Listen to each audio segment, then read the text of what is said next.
Good evening, everyone, and I hope you are all well.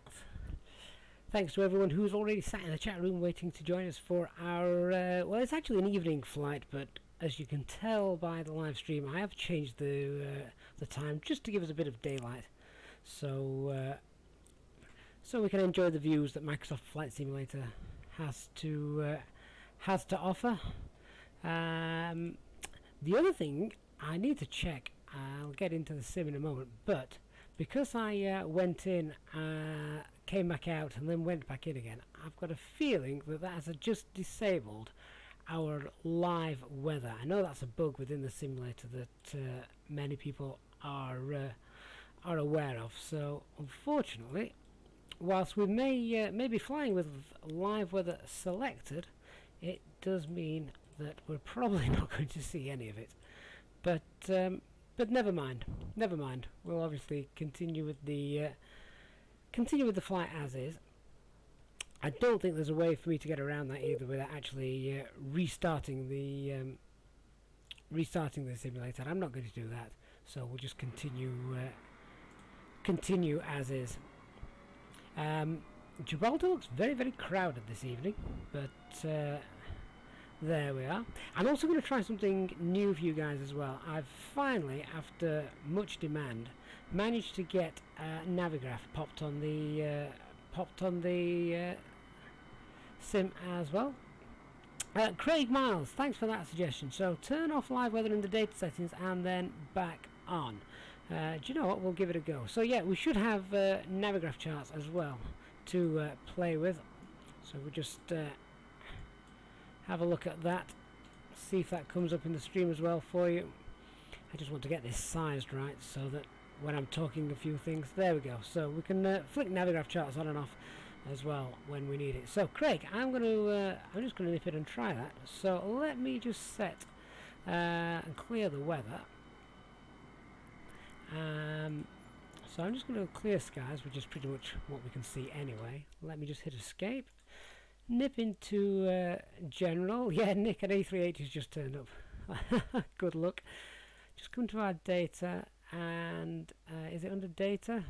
Live weather. So if we turn that off, save that, and then let's just turn that back on again. Live weather back on. Try and save that, and then we'll come back in and see if that works, shall we? Let's go back, resume. And now if we turn on live weather, does that little trick work? No. Oh, that's a shame. Never mind, Miles. Craig, Miles, we tried that, didn't we? But hey ho, as I say, we've got some nice views to enjoy, and a very crowded very crowded Gibraltar to get out of, and I don't believe there's any air traffic control here as well, so there we are. Let's get into the flight deck and start setting up then, shall we? So as you can see, lots of aircraft around both left and right. I know there's a few of you flying this flight with me, so good evening to all of the members of the Easyjetsimpilot chat. Right, let's begin. First thing I'm going to give you is, as there's no ATIS here at the moment, I'm going to grab the METAR for you. So I'll just pop that into the chat room. So here is the current weather and METAR. Not that it matters to us. We can see. Well, we've got unlimited visibility, but the QNH in particular is going to affect us. So let's get those batteries turned on, and I believe we can now contact our ground services, Gibraltar Ground, and request some power. Gibraltar Ground, there we Airbus go. Golf, Echo Golf Sierra, could you please send a ground power unit? Airbus Golf, Echo Zulu Golf Sierra, ground power unit is on the road. Okay, so there's our ground power unit coming to sort us out, and we can now turn on the external power. Goodness grief, that terminal has just given birth to an Easyjet.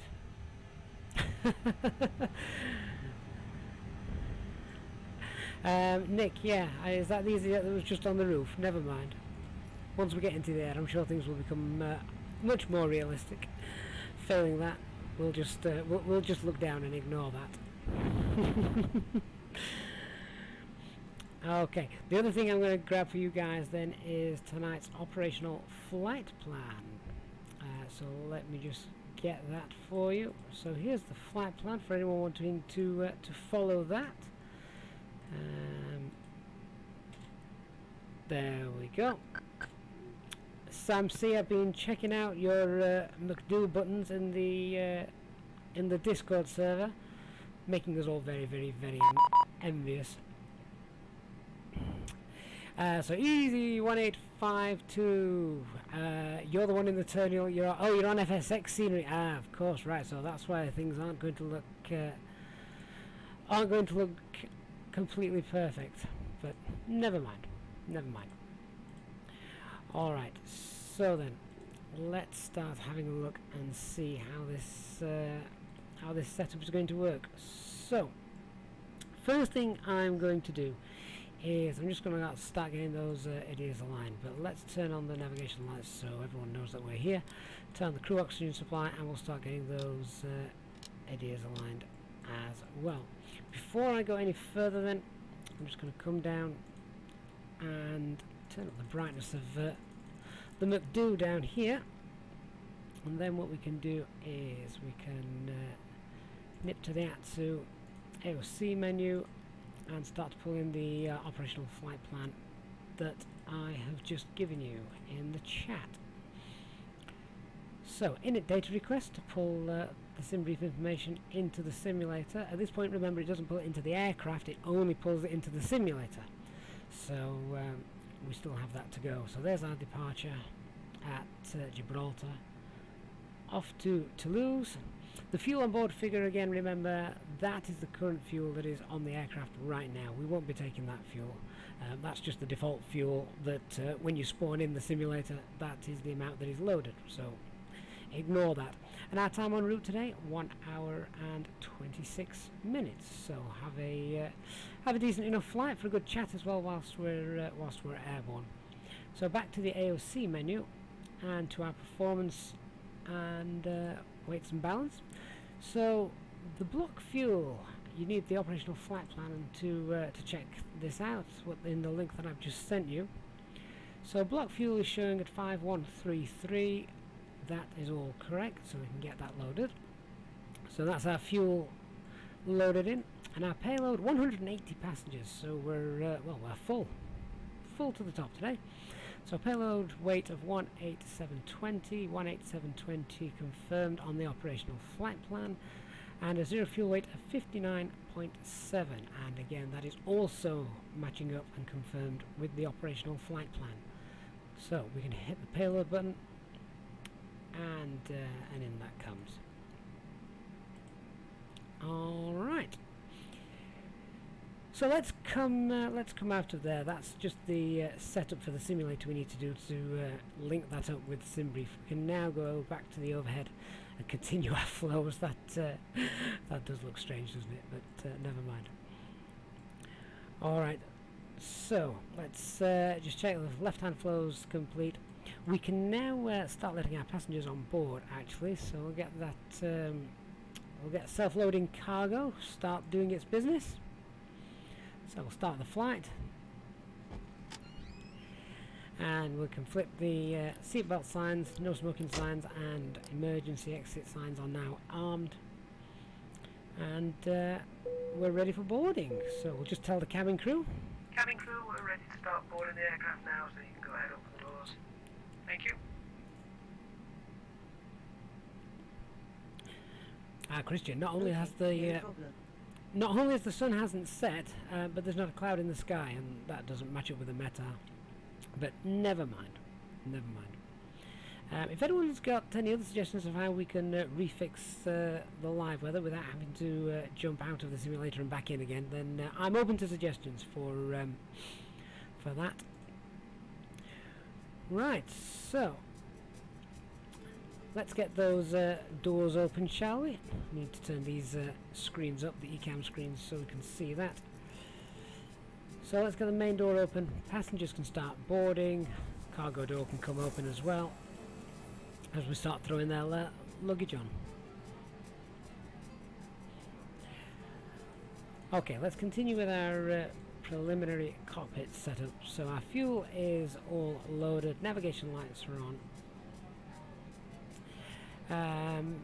and we can also turn on the fuel pumps now that our fuel is all loaded.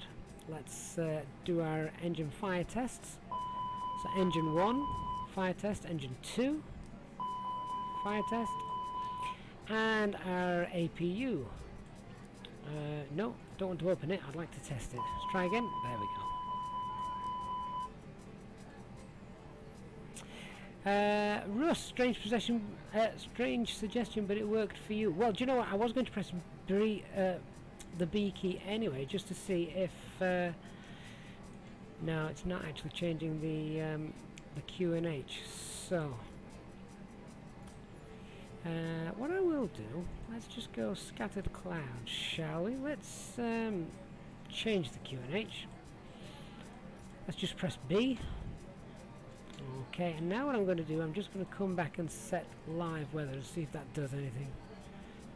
I don't think it has, but well, strangely enough, the QNH is still as high as that, which realistically is probably about right. However, what I am going to do, let's just set some scattered clouds, shall we? So we're not flying in completely clear skies. The clouds here in Microsoft Flight Sim look beautiful, so it'd be quite nice to have some. We can, in that case, then set the real world pressure, can't we? So the real world QNH is actually 1025, so we can match that up. So if we go 1025 on here. Do you know what? It's probably easy to try and type that in. There we go. Golf. Echo Zulu Golf Sierra, could you please send the baggage? Airbus Golf. Echo Zulu Okay, Golf, so Sierra, baggage is on the way. that's the baggage on the way as well. So now if I press B, there we go. At least we've got the correct QNH, and if need be, we can potentially play with the weather whilst we're in flight, can't we? Alright, so let's get that APU started as well. APU master switch coming on, and we'll give that a 3-second start. 1, 2, 3, and there we go. So APU is on. Notice fly-by-wire have actually changed some of the colours of these. They're a little bit darker blue now to match up with the real world, so that's quite nice. Chibu, you suggest pressing the live button for weather. Does that work as well? That's giving me the correct time. I actually didn't want the correct time. We wanted just to have a little bit of daylight for tonight's stream. But never mind. We'll just have to run with it. We'll deal with it. That's fine for now. Lewis, what does cavalcade mean? It basically means ceiling and visibility is okay, so that's fine. Will, there are no SIDS here at Gibraltar, so that's probably why they're not showing up. Okay, so let's get the standby set as well. 1025, and the time in the simulator 1610. Anti-skid is on, so that's fine as well. We'll just come back to the pedestal and make sure that all the levers are in the correct place where they should be, so they're not going to damage anything when we fire the engines up, etc. Okay, so come up to the glare shield, turn up some of the lights on here. Flight directors can come on as well, both sides, even though I tend to turn down the screens on the first officer's side. It just gives a few frame rates back. So our IRS is now aligned as well. So let's just turn up the screens on here, and we can now come down and start setting up the flight management guidance system, or within the McDo. Okay, so if you've got your operational flight plan open, you'll be able to see as we work through this. So let's come to our data page, and now this is going to be the first thing that's actually incorrect. If we go to the aircraft status, you'll see that the current air cycle we're using here in the simulator is out of date. We need Microsoft to send us the next update for that, as this went out of date yesterday, 24th of February. So nothing we can do about that, so we'll move on now and start prepping our init A page. So clear the scratch pad, GPS primary, and press init request,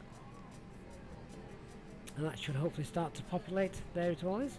So I've got most of the information there for Gibraltar, Toulouse, and let's have a look at our alternate. So the alternate is Lima Fox Bravo Delta. Lima Fox Bravo Delta. I can also change the flight number as well to our call sign, Easy 34 Alpha Mike. There we go, and a cost index today of 8.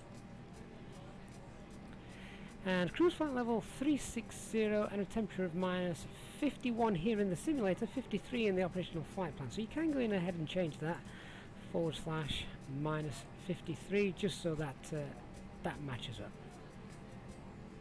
Okay.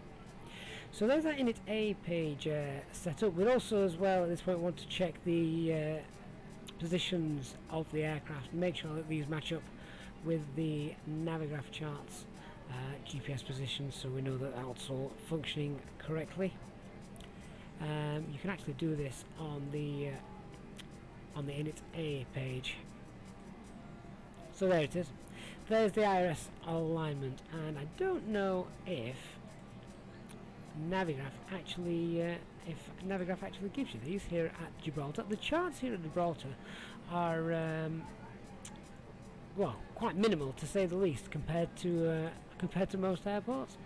Oh, in fact, there you go. Let me just bring this up for you. So if you have a look, you can see here are the parking positions. So stands 1 and 2 is 36092 and 528. So if we just change that, 36 6 and then 526. So that's certainly close enough for simulator use as well. Okay, so there's our IRS alignment.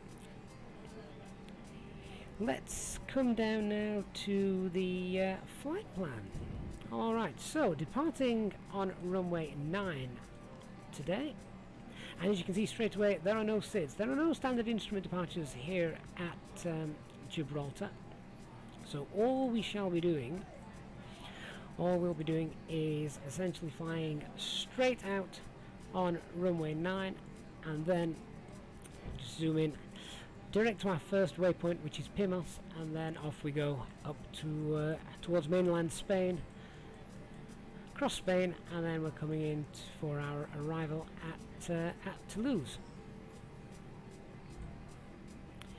Okay, so with no SIDs, we can just go ahead and insert that. So then, what's happening when we get to Toulouse? Let's set our arrival. And again, we're planning an arrival on runway 14 left. That'll be an ILS approach. And it is the top 26 Sierra. Top 26 Sierra. Scroll down and find that one. There it is. And then it says via Adimo. Okay, so we can go in and check again using the Navigraph charts. So we shall be coming in. We've got the options of Admo, AGN, Law2. We've got quite a few actually. So ours will be coming in using the Alpha Golf November routing. And we can just have a look at that here. Let me just bring the Navigraph charts back up for you.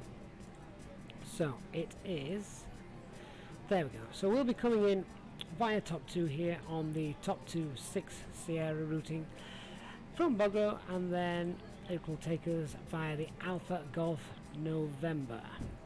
So that's basically where we get that VIA from. So let's go ahead and pop that in. Alpha Golf November. And insert. Okay, distance of 626 miles, and on the operational flight plan it's giving us a distance of 599. Actually, that's just recalculated. So there's 12 miles difference between the two. I'm quite happy with that. So with the flight plan now in, let's just go to our RadNav page. Now, what could we put in here? Again, with no real standard instrument departures, then there's no set fast rule saying we need to put anything in here. However, if we needed to return because we had a problem, it would be quite handy just to have the Gibraltar marker, the TACAN marker in there, which its code is Golf Bravo Romeo. So I'm just going to pop that in, Golf Bravo and Romeo. And that should automatically populate. Yes, it does. Look, as you can see, we're currently 1 mile away from that. I believe that's actually positioned on the rock somewhere. Alright, so we've just got, if we needed to fly raw data for whatever reason, we've got something to give us a distance from the airport should we need to return. In reality, if we were going to return, we probably wouldn't return here. We'd go up to Malaga if we had a problem on departure. It's not the greatest airport to want to be performing an emergency landing at. The only way you'd want to come in back landing here is, say, if we were on fire or something like that and we needed to get down and evacuate as soon as possible. Okay. Good evening, HD. So, check the start. We'll certainly be checking it because I think the ideas have aligned now, and now we can have a look at how that looks in the actual plan. So, before we move on to the init B page, let's just go ahead and click through that and see how that looks. So, if we go into plan mode and start just cycling through.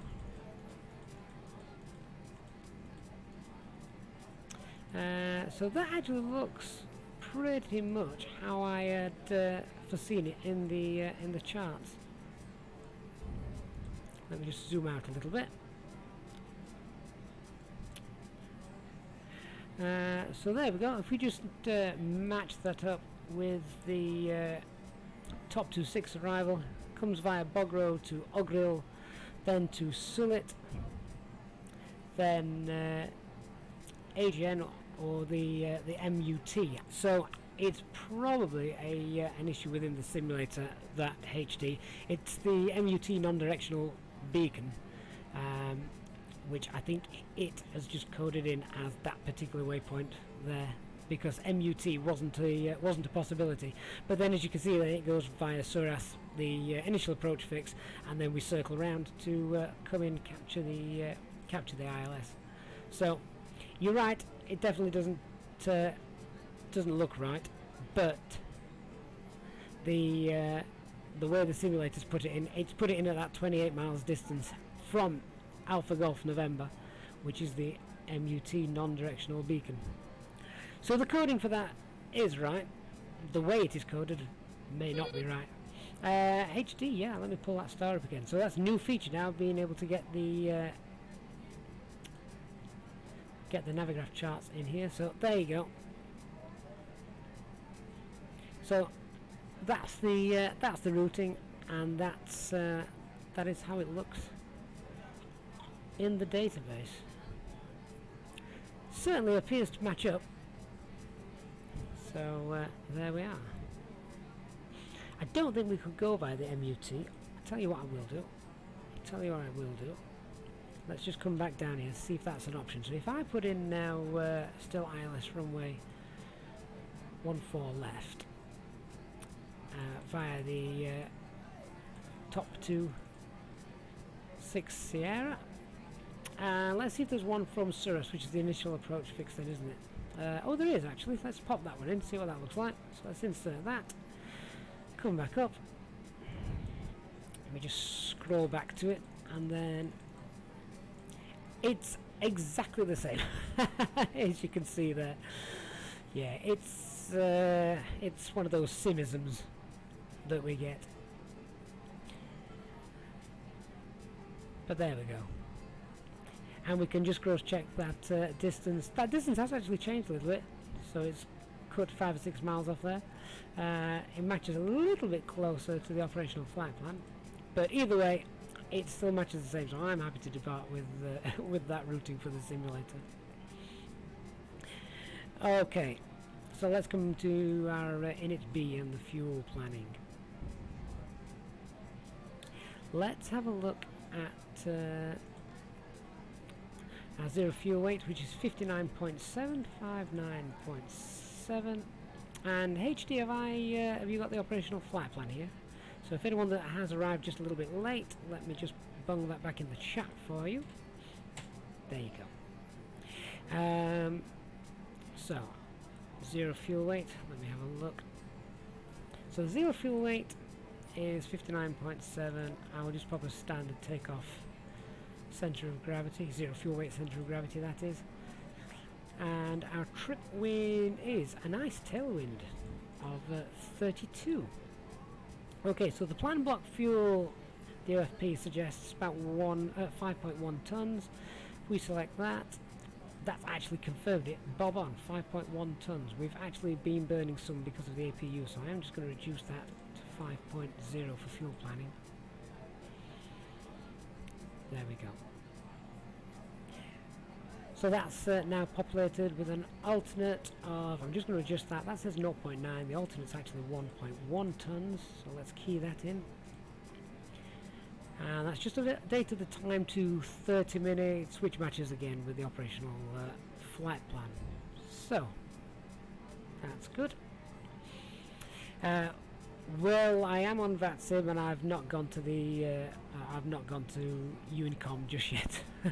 I don't want air traffic control blasting away at me while I'm chatting to you guys, and I'm trying to do the preliminary setup.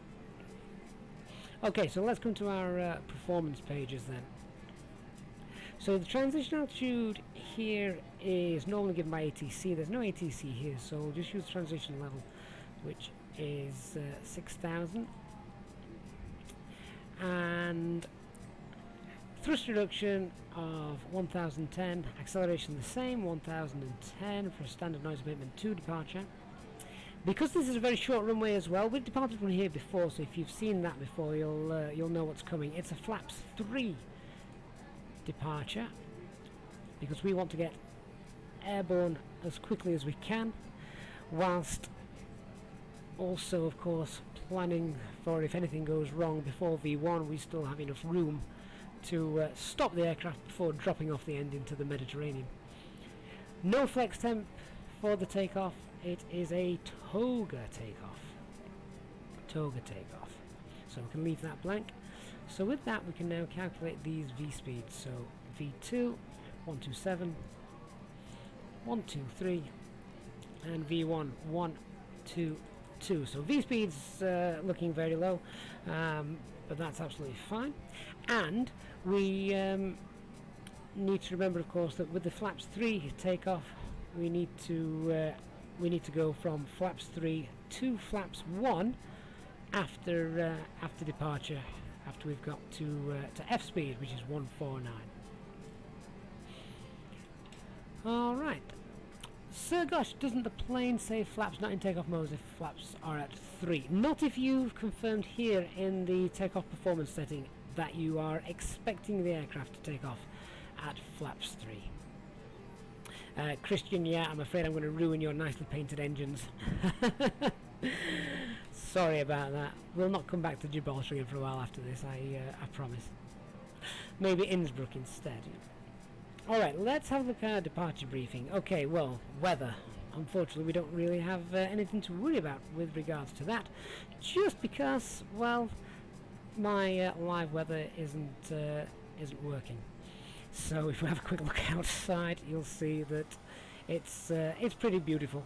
And these clouds I've actually added myself, because live weather wasn't working, so I just wanted to add something to that.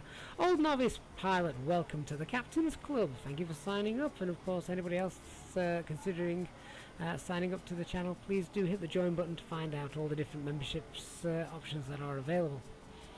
Okay, so if we did have a problem, as I've just said recently, we probably wouldn't return to Gibraltar anyway unless we were on fire, just because it's a difficult airport to land at. We'd look to divert to Malaga.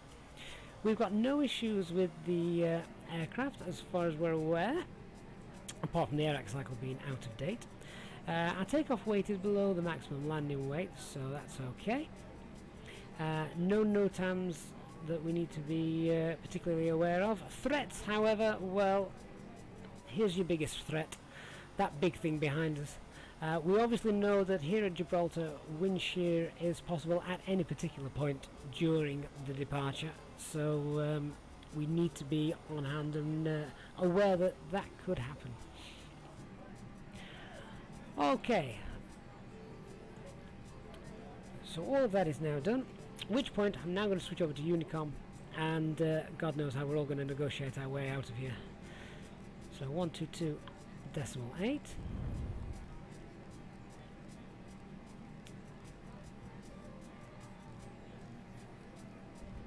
There we go. I will also set VHF2 to the guard frequency of 121.5.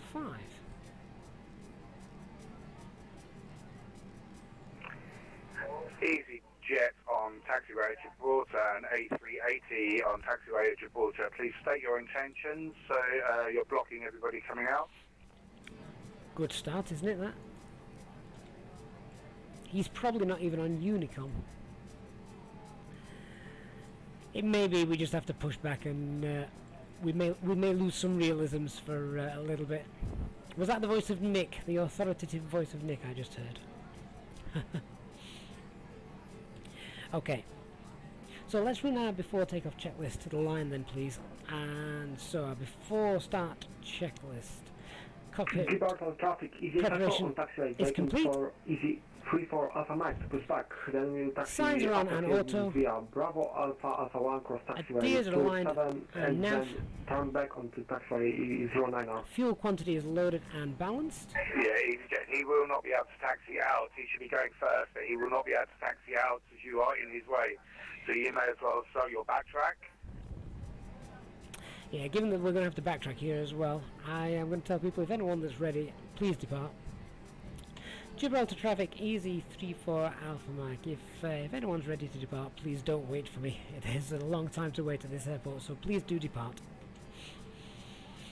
So, we'll start getting other aircraft out there.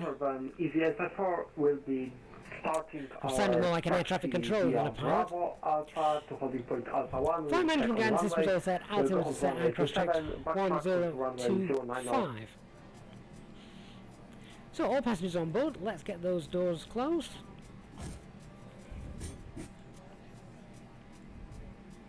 And get the APU bleed on as well. Cab crew, please bound door, cross check. Hi Captain, all passengers are on board and doors have been closed. Great stuff, thank you very much. So we're starting to get ready and prepared for our pushback now. Let's lock the flight deck door.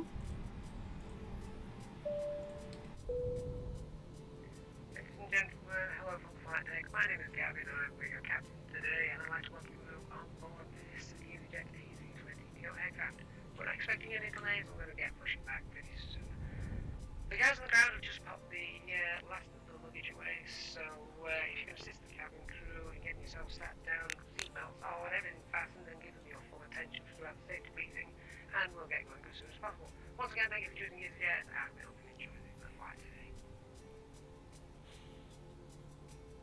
Okay, so let's just have a quick look. The tug's coming into position. Let's just have a little look and see what's happening behind us. 152 is doing. Doesn't look like we're going anywhere at the moment, so that tug driver may have to wait. We're just going to wait and see who's departing there. I've not heard anyone in this A380-ish looking aircraft. It's most certainly not an A380. That nose is far too pointy for an A380. I think we need to remember, of course, guys, it's probably not an A380 at all. It's just the model matching system that we've got here. Gibraltar traffic Easyjet is on runway 27. Okay, so I'm going to try and do a... I would look to do some sort of manoeuvre.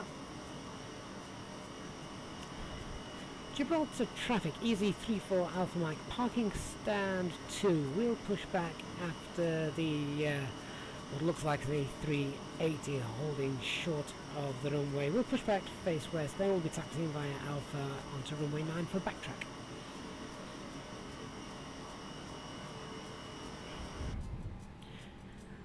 So, let's get that rotating beacon light on. Nose wheel steering is disconnected.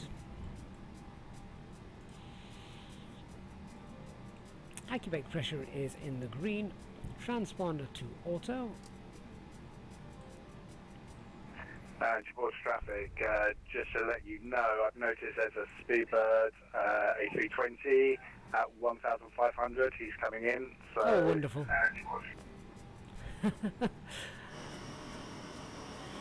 Well, as another aircraft that's not announced his intentions on Unicom. Gibraltar traffic, which runway the Speedbird is coming for? Easyjet? Let's have a look at VATSIM, shall we? So, it looks to be... oh, well, that's interesting. The Speedbird, which is apparently landing on runway 9, is apparently coming over from the north to come round and land. So there's a unique approach. Easyjet has the Speedbird in sight. He's coming for runway 09 now. We have got a bit to the left side of the runway to create space. Yeah, I think that's probably illegal, but never mind. I'm quite impressed this guy's holding short, as he doesn't appear to be making any announcements. Oh, there we go. Let's have a look at this Speedbird that's coming into land, shall we?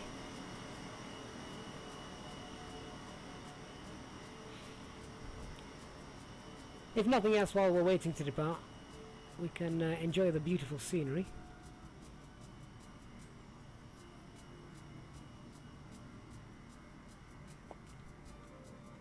Probably scared the life out of him seeing the Easyjet sat there at the threshold. He should just be flashing his lights at him. He's now going to come on the runway and wonder where on earth he's going to park.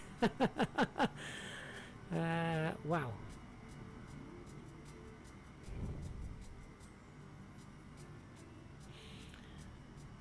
Okay, so I'm going to wait for that Easyjet to depart.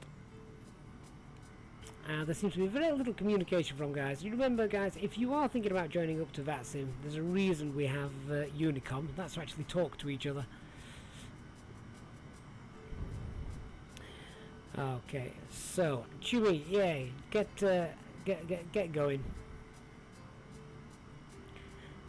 and then we'll see if this Airbus decides to move, or whatever this four-engined jet is. Okay, runway 09 is now vacated. Get lined up, Chewie, and let's go. So, gosh, are we taking off without standard instrument departure? Yes, yes we are. There isn't one. There isn't any standard instrument departures here in Gibraltar.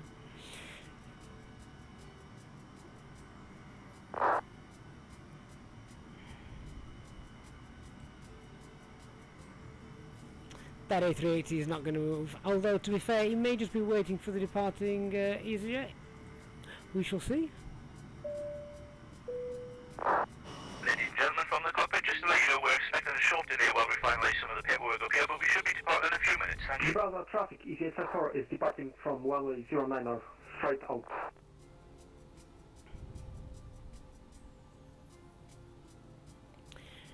Okay, so I don't believe that A380 is actually doing anything other than getting in our way. Has he gone? I'm going to see if once this Easyjet has departed, we're going to see if he moves. Then if not, we're just going to get going.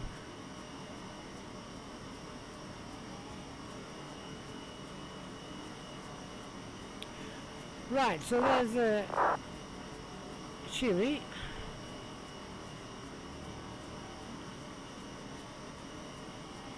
Ah, so Etihad 187, looking at that, perhaps this should be, maybe that's an Etihad aircraft making an appearance in Gibraltar. That's unique.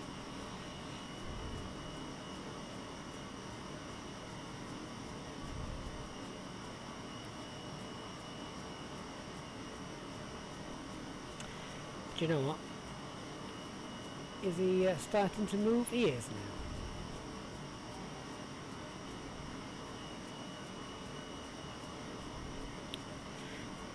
Gibraltar traffic, easy, 34 Alpha Mike, stand 2. We're going to start our pushback now, and then we'll hold short runway 09.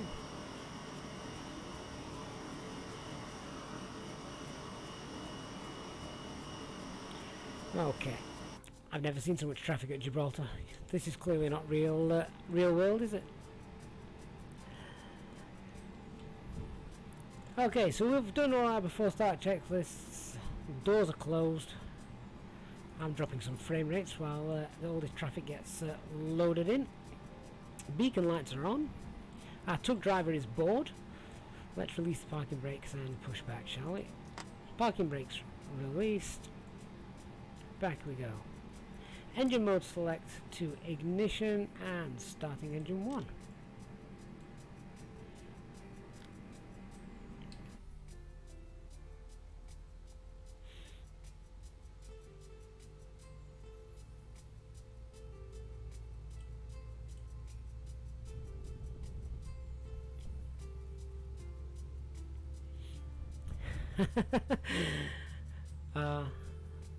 To have fans.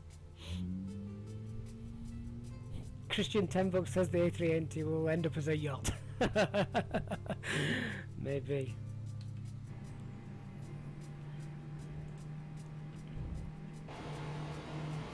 Ladies and gentlemen, on behalf of the crew, I ask We're going to hold our position there as what appears to be a TUI, there are 6 emergency although I don't think that model matching's correct. Take a minute to locate the one closest to you and know that it may be behind you.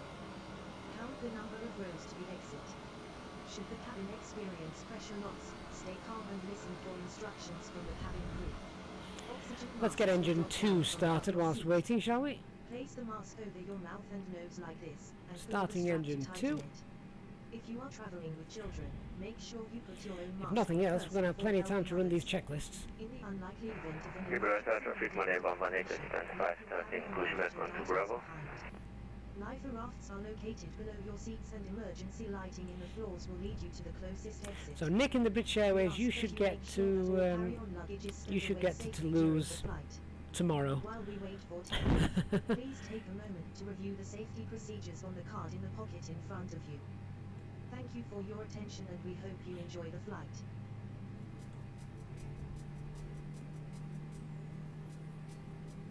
Yeah, Sam, see, we were pretty much we were prepped for that.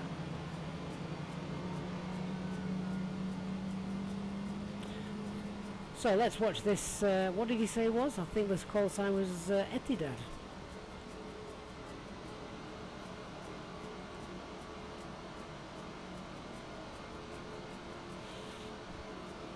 Engine 1 and 2 both running. I kind of want to see the Etihad depart.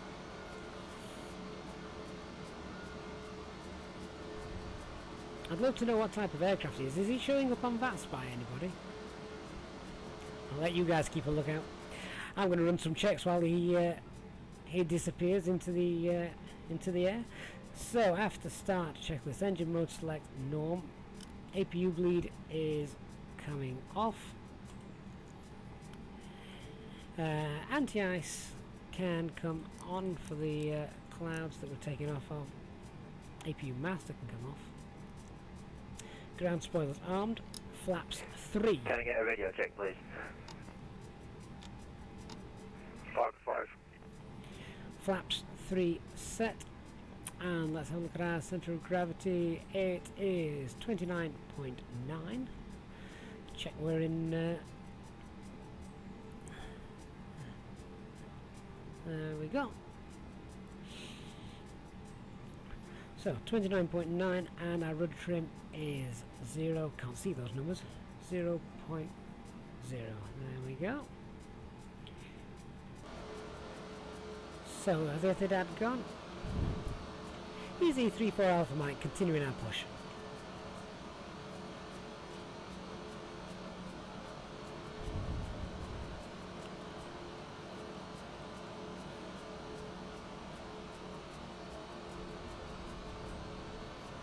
So we've done the after starts checks and we just need to do the taxi checklist in a moment.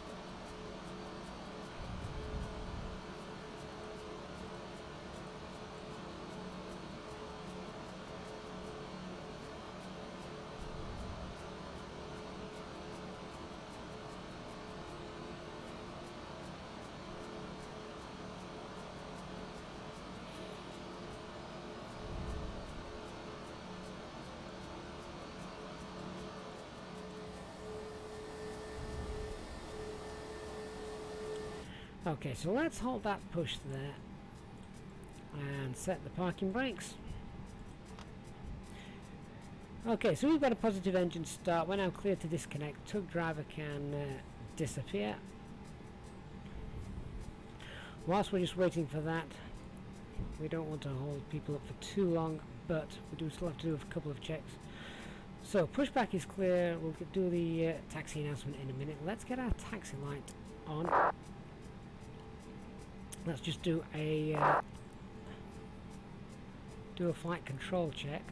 Full left, full right, neutral, full up, full down, neutral, rudder, full right, full left, neutral. Okay, so flight controls are set. Let's release that parking brake. And is the runway now vacated? Fair enough. Easy 3-4 Alpha Mike, taxiing via Alpha to runway 09 backtrack. Parking brake released.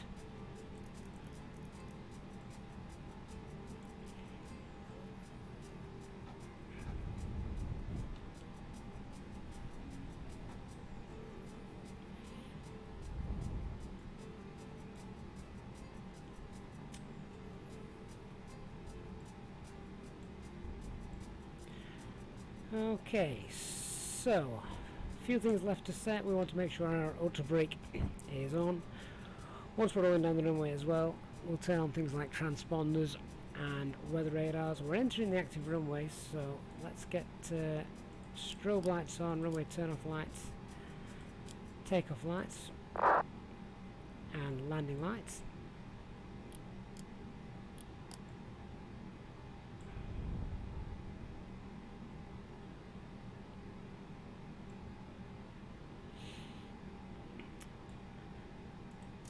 Weather radar, predictive wind shear, TCAS, and transponder. Let's ding the cabin as well.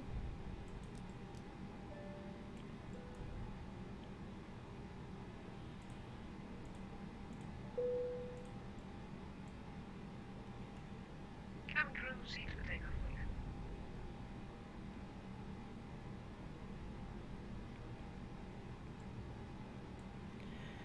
With this single taxiway as well, it's an absolute pain when there's loads of traffic.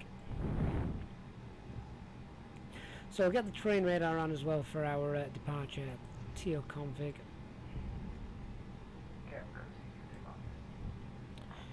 So before takeoff checklist, flight controls are checked. Departure briefing.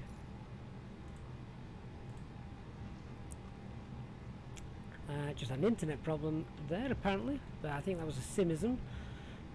No internet connection here. All the kids are in bed, so they're not watching Peppa Pig. So our departure briefing, FMA data, 122 blue, 127 magenta, climb nav blue, 5,000 initial climb, 1 FD2 and a toga takeoff. No change in the performance. Engine out procedure. We'd look for diversion at Malaga. Departure straight out direct to Pimos. And our stop altitude is currently set at 5,000 feet. We have no ATC, so technically we can continue to climb as high as we wish. Transition altitude 6,000 feet.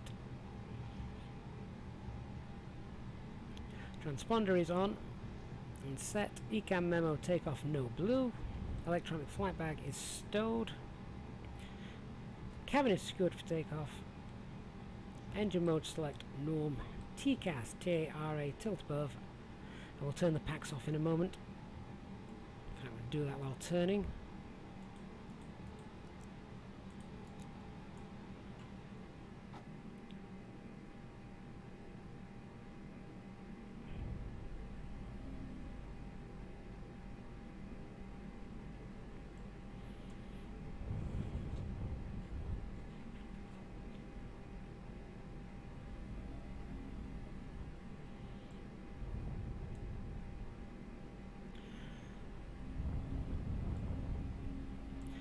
Okay, so remembering that it's a flaps 3 takeoff as well, so we need to be aware to reduce the flaps to flaps 1 shortly after takeoff. So, takeoff, start the chrono, and 50% in 1. We can perform a rolling takeoff, 50% in 1, and Mantoga, SRS, and runway.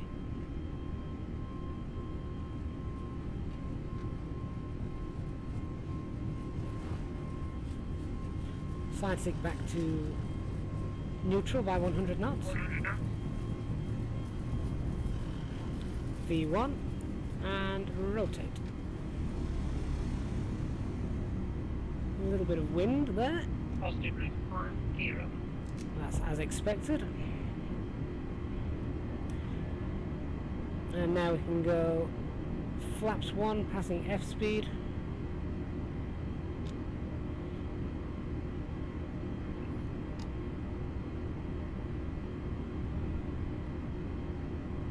Easy152 is gonna head on the... Lower that nose to 10 degrees, set climb thrust.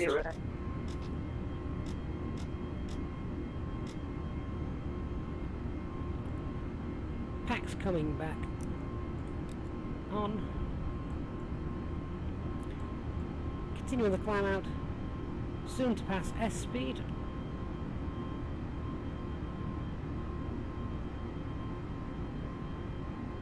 And flap 0.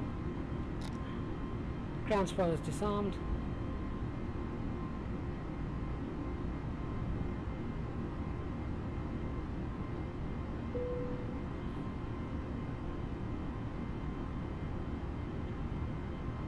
Easy152 is backtrack on runway 09.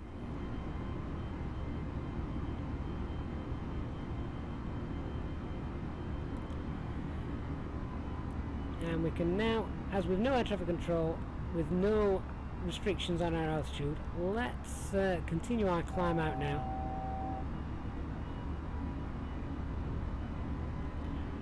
So let's set flight level 210 blue, set standard pressure, and we can engage autopilot 1 to carry on straight out direct Pimos. HD, I did the flaps 1 before Axel altitude, didn't I? My apologies for that. Have we got the ruler cups in? Oh no, we've not. I've got a different cup. I apologise.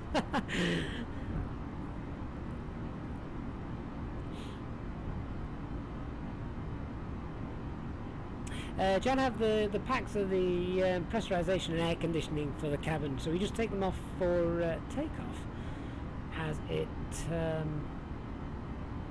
just gives the engines extra power. It's no extra strain on the engines for the takeoff, and it's a runway like Gibraltar, which is very, very short. They want all the power they can muster. Rechargeable battery packs are available for your smartphones and tablets at an additional super chats or super sticker cost. Maxim, no use much rudder during the takeoff. That all depends on how windy it is, to be honest. You probably use a lot more here in the simulator than you would do in the real world, just because right from the very start you don't have a tiller, so it's all controlled using the rudder. So lights coming off.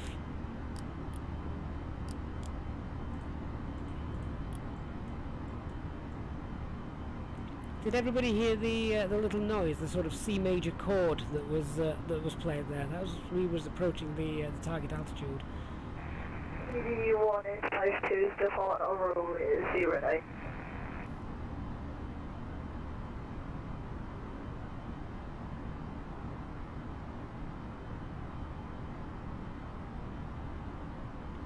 So passing 10,000 feet, let's get airports on the EFIS. We're just going to double check on our progress. Ultimate cruise is flight level 390, we're heading for 360, so we can actually go ahead and set that now. So flight level 360, confirmed 360 blue. Christian, I'm going to regret adding that emoji.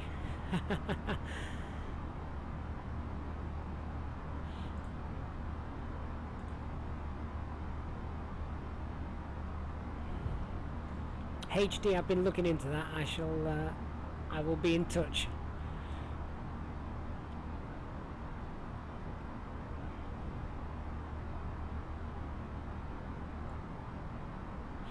And there's our left turn. As we head over Pimos, we're now headed direct to Malaga. Terrain can come off.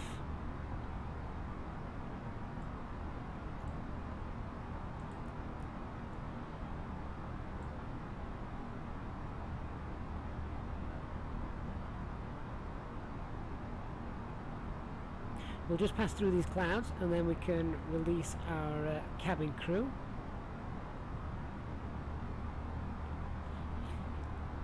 HD, that's not bad, it's just you'd know me too well.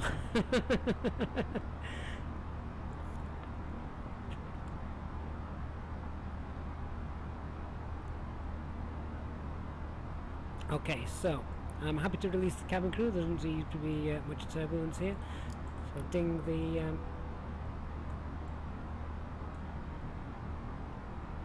the seatbelt signs.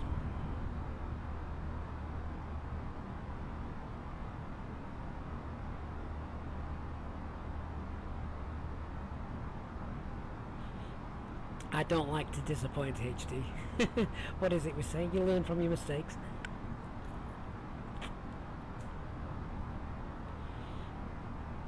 So continuing the climb out now, just passing flight level 190.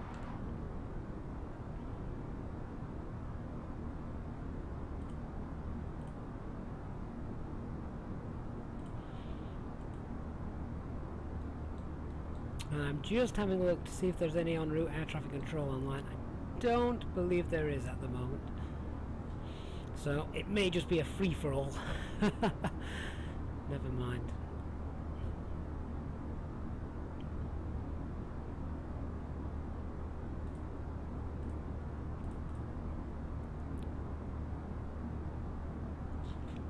Thank you for joining Old Novice Pilot. Hope we'll see you again soon.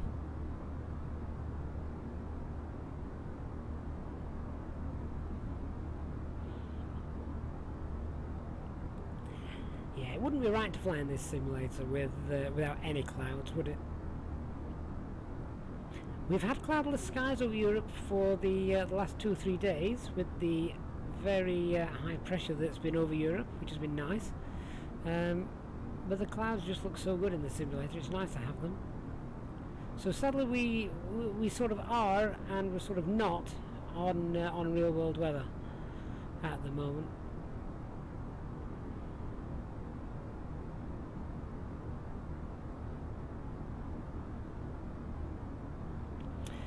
Serum, the little tips that you have when VATSIM air traffic control contacts you.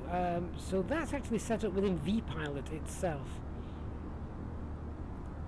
I forget the option, but it is there. Okay, let's release the cabin.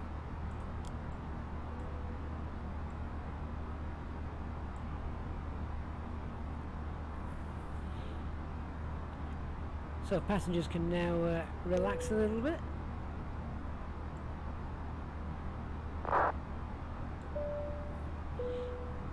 Ladies and off the seatbelt sign so you are free to move about the cabin.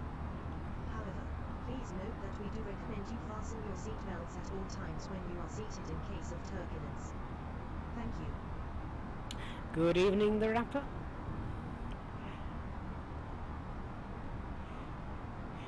Yorkshire what put me off? Nothing put me off landing at Gibraltar, other than the last time I did it. No, we just landed at Gibraltar. Was that yesterday? We landed here, so it was obviously time to depart. And gosh, yeah, the flight was all loaded in from SimBrief. If you're talking about the flight configuration, as in what flaps and things, that's not loaded from SimBrief at all. That's up to you to put that information in. Masterboy, no weather mod. This is all default weather, if you like. We're now above that cloud layer, so icing can come off.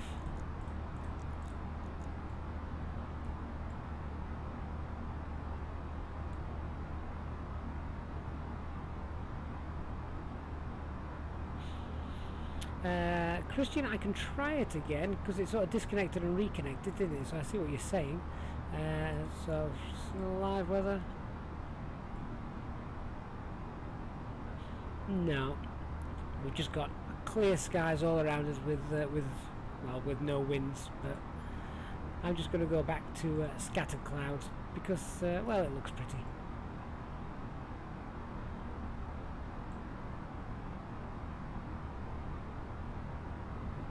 Air Trooper, that green worm is a ruler. Stick around long enough, you'll get the idea.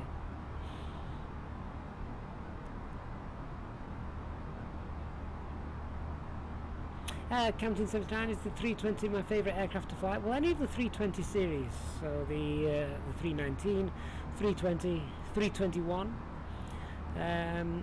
Not flown the 318 in the simulator. Not too much difference between that, but of course that's been certified for the short takeoff and landing, steep approaches, which is why the A318 was allowed to land at London City. Sadly, no longer, as well, not from British Airways anyway, as they've now scrapped Speedbird 1, which replaced Concorde.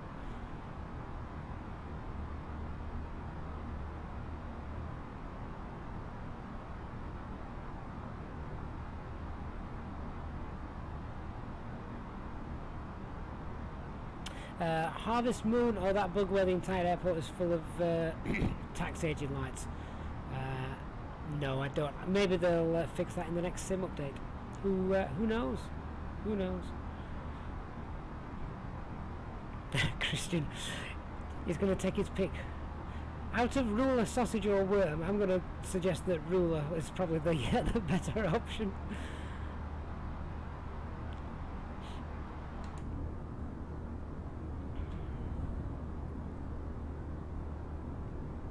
Not the longest flight in the world today, so we're going to get cracking with a few snacks, I think, for our passengers. Ladies and gentlemen, we are about to serve our dinner menu. Please make sure your tray table is in the down position and clear any items from the aisle. If you would like to upgrade your meal to the premium package, please pay the cabin crew using stickers or super chats to help support the channel. Thank you.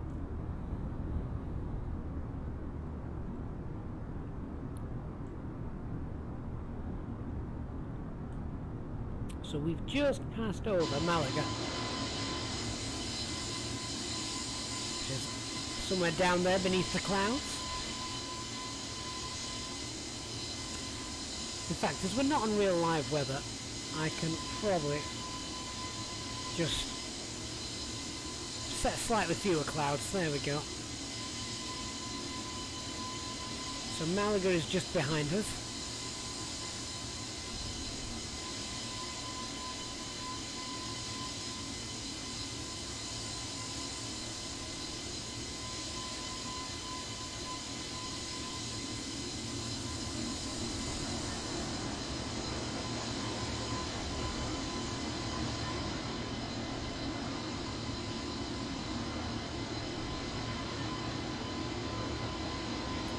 So there have been a few new sound improvements in this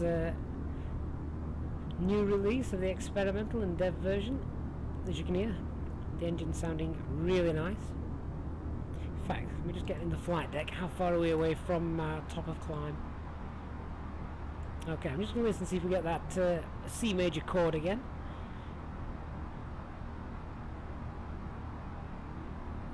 Sam C, yeah, I'm playing God with the weather. We lost real live weather today, so we can do what we want.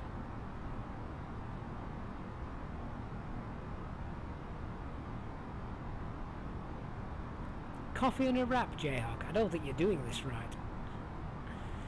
Beer and a packet of crisps, isn't it?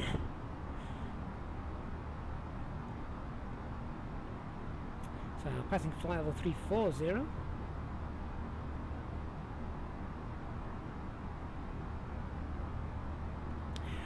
Well, it's great to have you back after a while as well, my friend. So, nice to see you flying with us.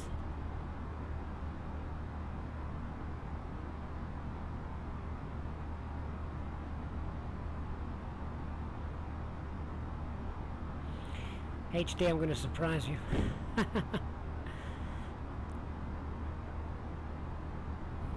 That was a subtle hint, though.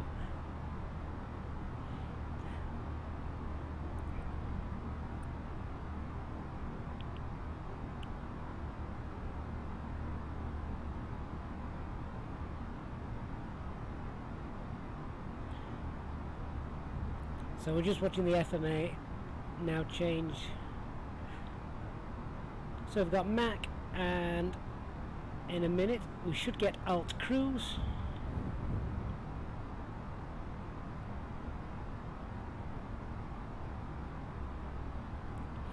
Munich 1431, you're more than welcome. Glad that they've been of help to you. So there's Alt Star, just creeping up those last few feet. And then we'll get into Alt Cruise,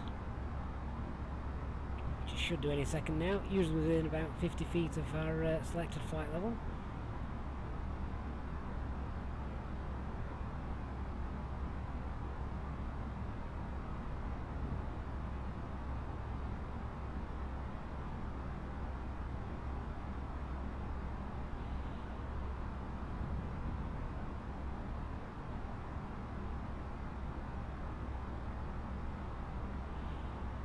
So just edging our way, there we go, it's just flicked over. So we're now at the top of climb, Mac Alt Cruise.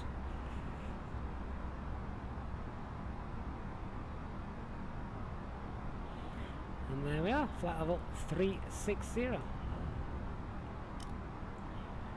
Cycle through these SD pages, and I know there's a fix coming out shortly for these because they weren't working, were they? And they're still not, but that is coming. So cycle through there, make sure there's nothing daft happening, except when we get to the electric page, which always happens. HD, you're welcome. Alright, so battery 1 off, APU is off, generator 2 is off. Thankfully external ground power is not connected. Fuel's looking fine, even with the delay at takeoff. APU 23 degrees in the cabin, doors fine, wheel temperature's good, flight controls, computers all working. So let's turn those off. So let's do our OFP check.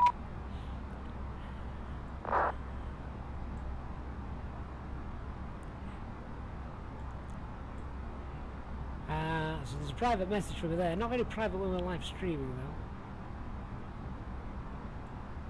though. So let me just check this. We're coming up, we're 46 miles from Barcelona, and we should be there in about 6 minutes, 17 minutes into the flight. So if you just pull up the operational flight plan, we just want to cross check that all that looks accurate. So we should be at Barcelona by about, let's have a look. It's not Barcelona, sorry, it's not Barcelona at all, it's Baylen, just the BLN VOR. We should be there 22 minutes into the flight, so that's looking accurate, about 5 minutes away. perhaps a minute ahead of schedule. Minimal fuel remaining at this point should be a minimum of about 3.5 tons. We've currently got 4.2, so happy with that.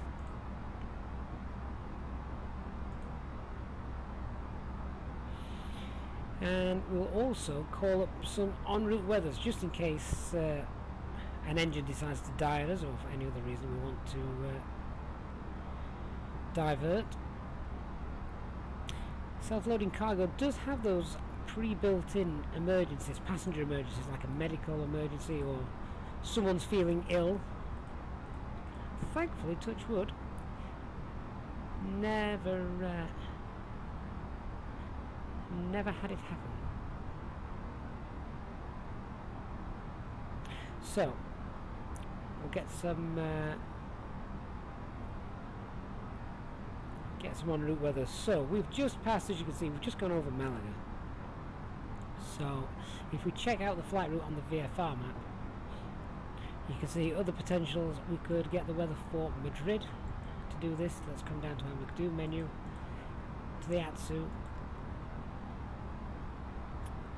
and messages received. Sorry, not messages received, weather request messages. There we go.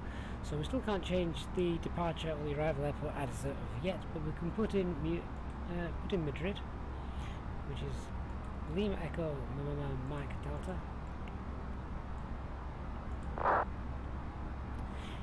And we can also pop in, given the flight route in.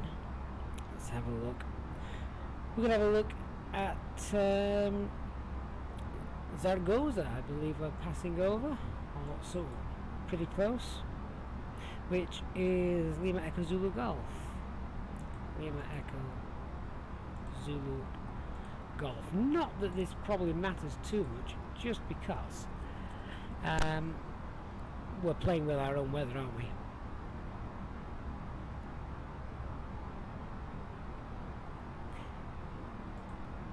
However, the weather metals that we are about to receive here are actually the live ones.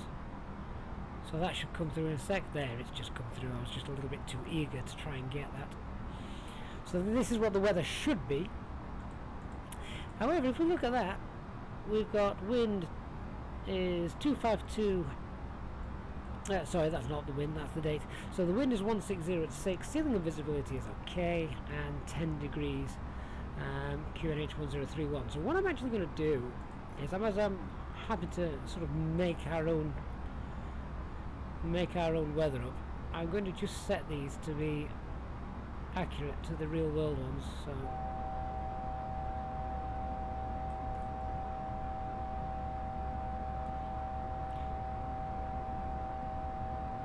just stopped what I was doing there. We've got that call as we'd lost altitude. We've come back to Alt Star. So there's that warning, just to let us know. I know why it's done that. It's done that because I messed around with the pressure. So because I messed around with the pressure, we lost a few hundred feet.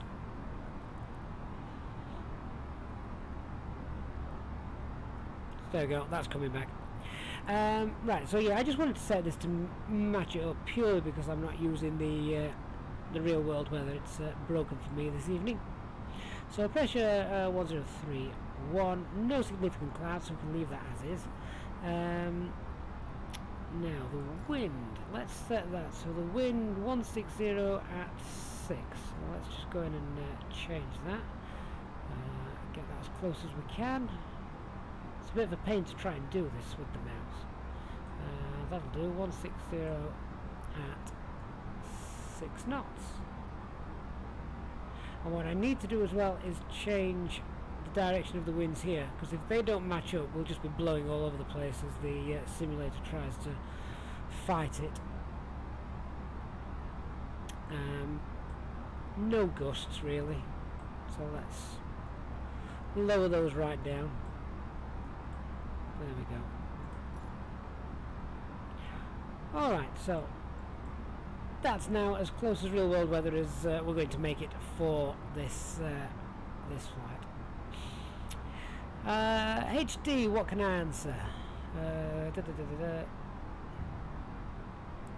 No reviews. Are the brake fans used at specific times or whenever deemed fit? Usually if they're, I think it's HD is going to confirm this. You put me on the spot here, HD. Usually used if they're over, after landing, if they're over 150 degrees, pop those on.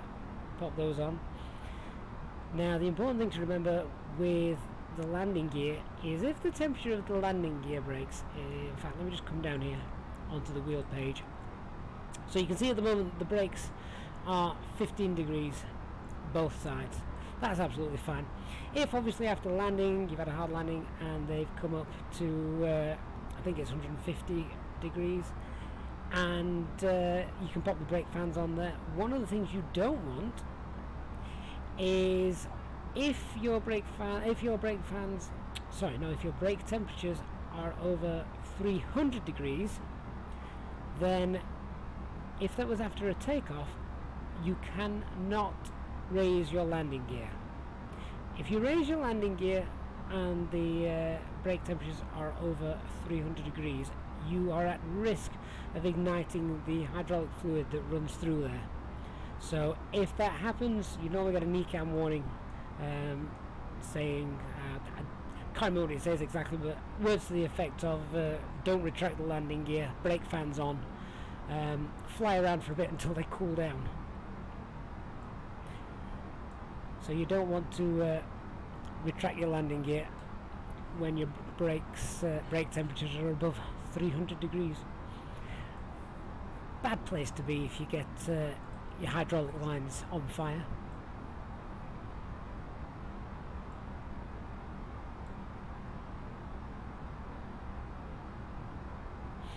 Christian, but the cabin has a nice heater if you do. Yeah, well, I've got those up here, mate.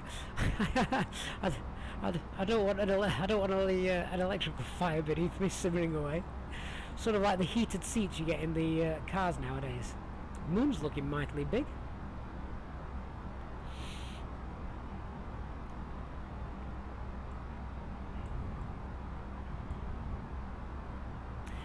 "25 minutes into the flight.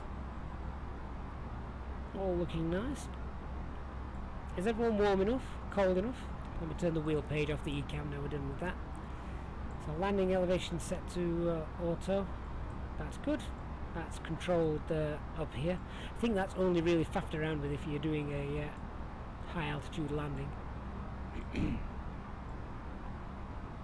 De-ice wouldn't be needed as the saturated air temperature is below -40, so we don't need de-ice.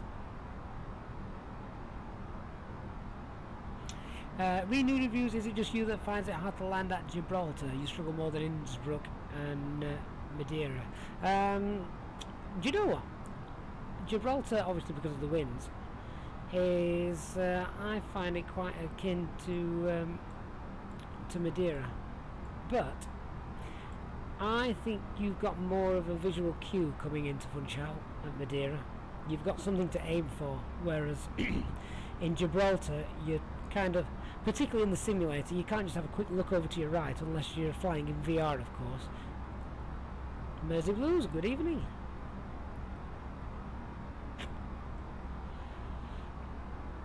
Will, I can, mate, just bear with me. Let me see if I can hop in and do that for you.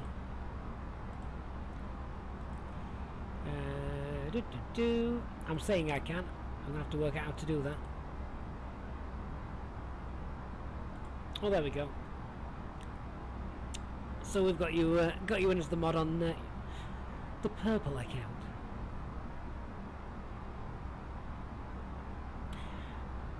Alright, so let's have a look at the approach now, shall we? Which I believe I can now bring up. There we are. So now you're able to access my Navigraph charts. So basically we're doing the top 2 6 Sierra, which begins here at top 2, which is 128 miles from to the threshold. That's track miles, so pretty straightforward. Then we've got a couple of altitude constraints as you can see. And then when we get to so as there's no air traffic control online, what I'm going to be aiming for is this waypoint here, or this NDB here, the MUT, and that is because I want to be at flight level 80 at this point. And then at the initial approach fix, which is Suras, from Suras we're then going to fly, it's basically an arc, that's our initial approach. If air traffic control was here, we would get vectors to basically fly almost like an arc, which would then take us around here to come in for our landing on runway 14 left at Toulouse. If we just come over to the ILS plate, here we can check a few things. So if you're using this as a map, we're basically over here coming around, and then we'll come in to capture the ILS at this point here. So things that we need to be aware of: the platform altitude, 3,000 feet, so we'll be descending down to 3,000 feet as we begin our approach. The minimum safe altitude around the MSA Toulouse, minimum safe altitude Toulouse VOR, 3,000 feet. Transition altitude for this airport is 5,000 feet, as you can see just there. And then minimum descent altitude, we're a Cat C aircraft, so we're using the ILS, so categories A, B and C. Our minimum descent altitude is 689 feet, and that's shown just there. So what I'm hoping as well, now that I've got access to Navigraph charts on here for you, is that I'll be able to go through things with you. Now the one thing that I will start to be able to go through and do properly is pretty soon on the fly plan, which I've not even turned on actually. We'll turn that on. I'm just turning this on, and I don't think it's been integrated yet, but they are now adding performance calculations.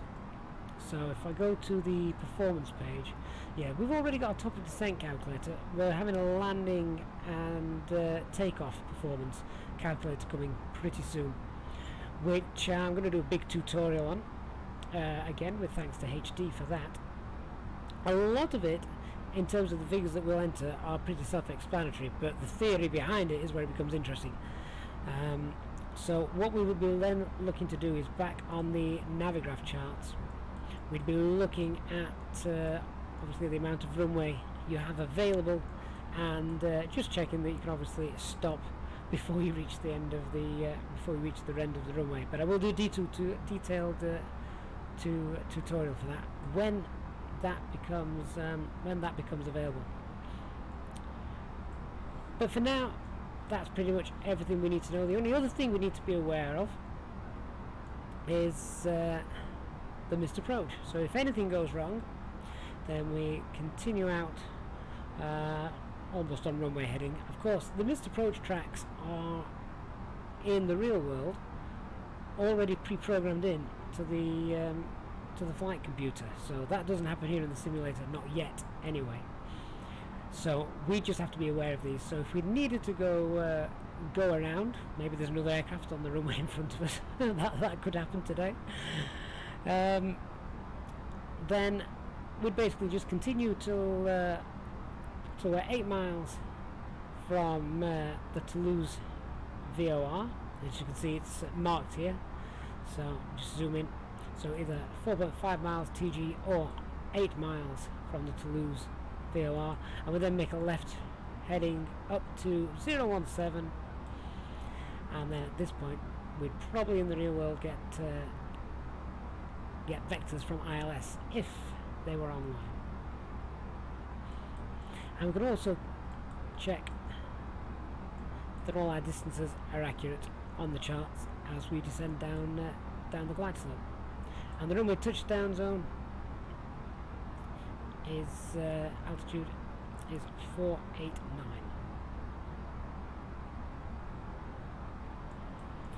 So what do we need to do in the aircraft with regards to programming this in? Well, the actual approach is already programmed in. If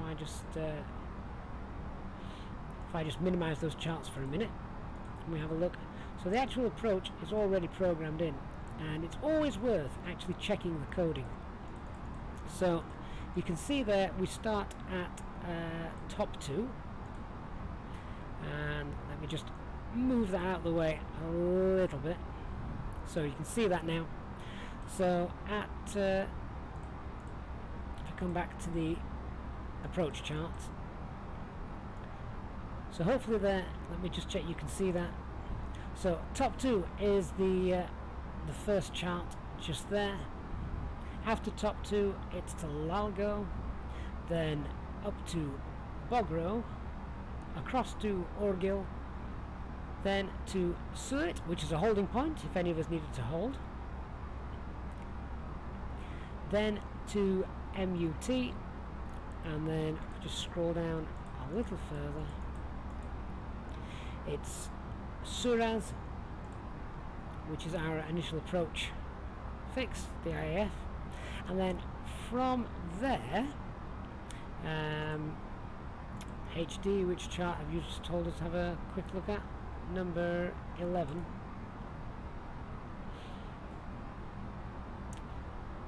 Yeah, so there then is, there's actually an initial approach fix there, let me just key in. There's Suras.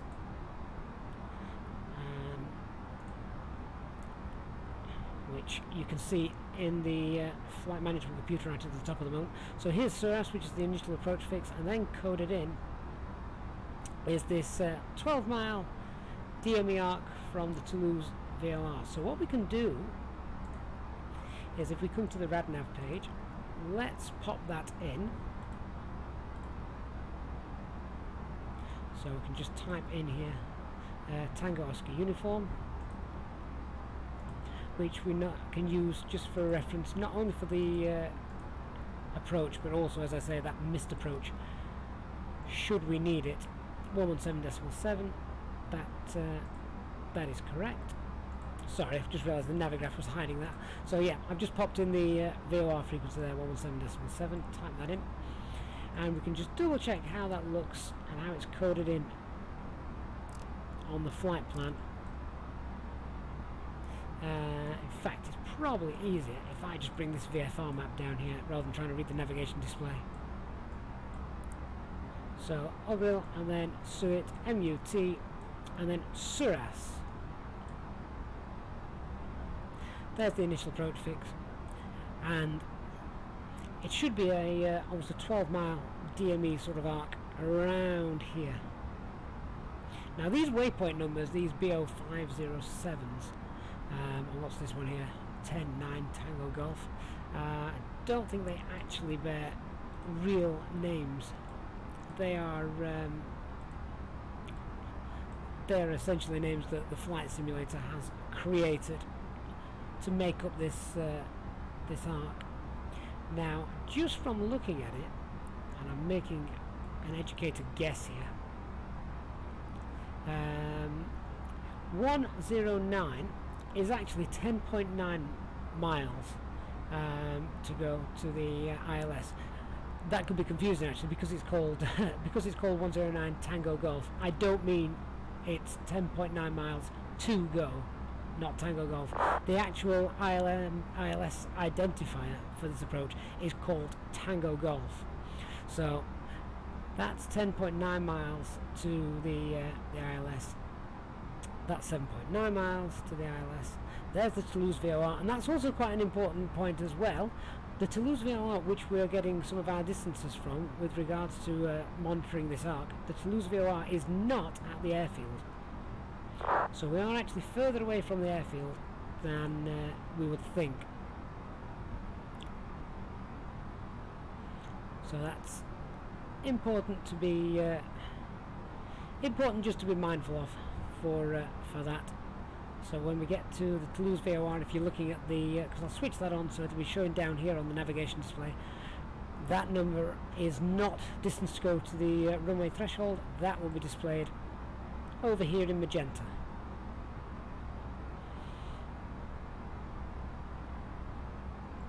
Okay, so let me just get rid of that VFR map now.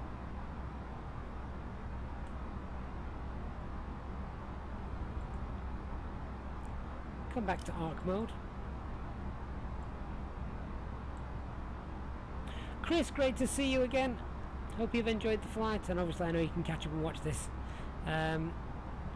tomorrow or whenever. So thank you very much for being on board with us. So I'm going to use this top of descent calculator for this. If you recall, I said we wanted to be at 8,000 feet, or it's actually still a flight level at this point. So we want to be at flight level 80 by Mike Uniform Tango on our approach. So what I'm going to do is I'm going to sync up our current altitude, 36,000 feet. Our target altitude, as just said, 8,000 feet. Just going to clear that angle. I'm going to descend nice and steady, as I always like to do in the sim when we've got no air traffic control telling us otherwise. We can start that descent 136 miles away.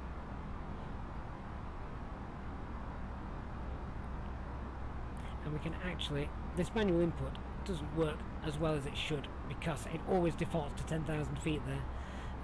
So if I just change that to 8,000 feet, which is what I wish, and we also slow down the approach speed as we descend, so we can change that to about 420, which it's not really altering that much. Down to 400, so about 125 miles away. We can look to start that top of descent. And where are we at the moment?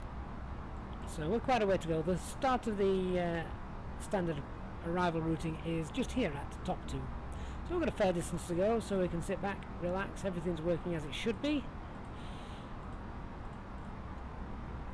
Passengers are happy, I hope.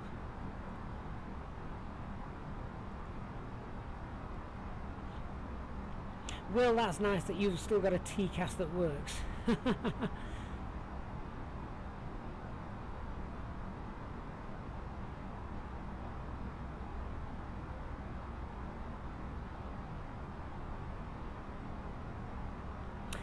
Should we, we've just checked those constraints. We're going to be 8,000 feet by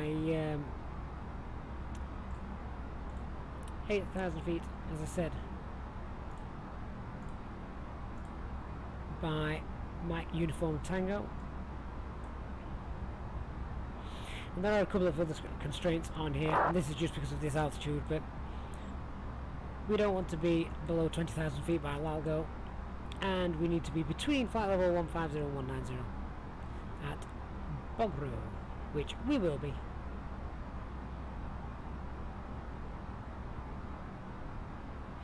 Chimmy, no, you've got that wrong, mate. Just double check that at Lalgu. Where's Lalgu? Hang on a second. Are you looking at Lalgu in your Microsoft Flight Simulator? Because if you are, there's a very good chance that that is not correct. And it certainly would not surprise me if if it wasn't. So that's the other thing you can check. We'll check the coding,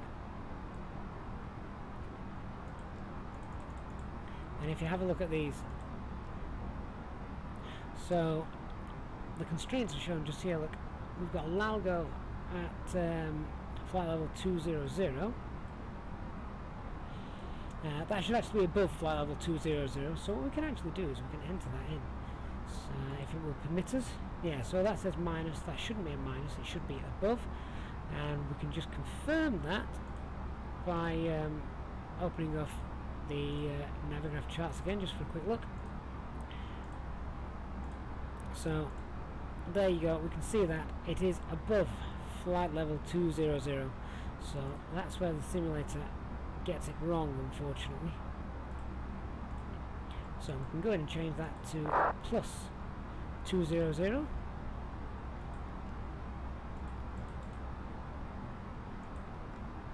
we go. So that's coded in better. Let's have a look at the next constraint, shall we? So after Laugo, what is this saying? So it's saying Bogro, it's actually got flight level 170, and it's below flight level 170, and again, that's not strictly true. It should be below flight level 190, but above flight level 150, so what you could do in there is just make sure that we don't go any lower than 150 at that point. That's at Bogro, which we can check, and you can now see just here below 190 but above 150. Let's have a quick look at the next one, and Ogril, it's actually got a constraint in there which I'm not actually seeing on the charts of 170. So can we actually clear that constraint at all if we press clear? Or can we at least edit it? There's only 7 miles between no, there's 11 miles I think between Ogril and Mike Uniform Tango, so that's not very many. So we do want to be descending by this point to get down to flight level 80. So let's put in, I don't know, that's let us change that, so that's fine.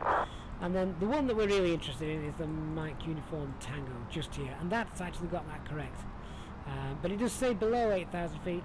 We want to be above, well, we actually want to be at 8,000 feet, so the way that would work in the flight simulator is to ensure that you put plus in there. Okay, and that works quite nicely.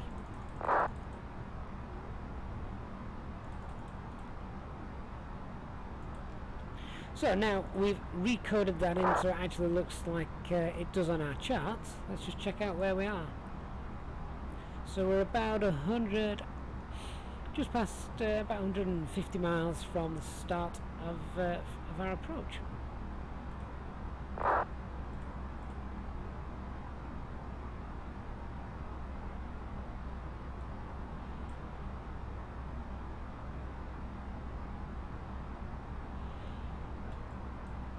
Let's have a quick look outside and see how the passengers are doing. Enjoying those lovely fluffy white cloud views.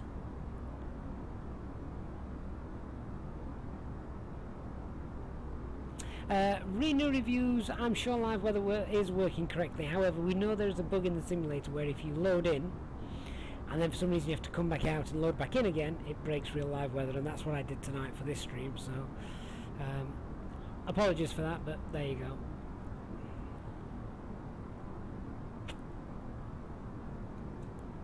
Always great to have you on board, Will. So guys, whilst we're in this cruise, before we start the top descent, then do me a favour, hit that like button on the stream for me if you can, and don't forget you can also check out the membership options if you want to come and join the channel. If you're one of the frequent flyers with us and see the extra perks that are on offer. Ladies and gentlemen, we are about to serve a selection of alcoholic drinks including wine and locally sourced ales. Please make sure your tray table is in the down position and clear any items from the aisle. This is a paid-for service, so please consider tipping the cabin crew and the channel using stickers or super chats. Thank you.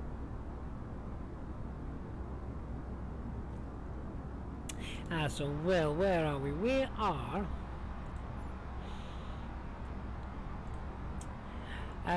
so we're about 12 miles from Brito, so we've not crossed over to Larder yet.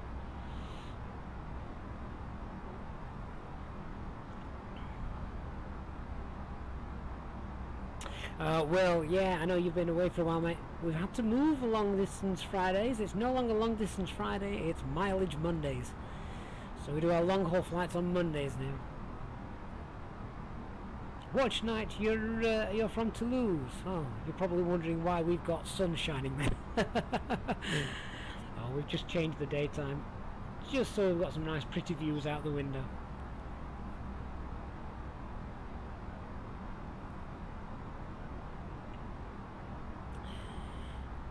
Yeah, sorry Will, I had to change that. Marathon Mondays.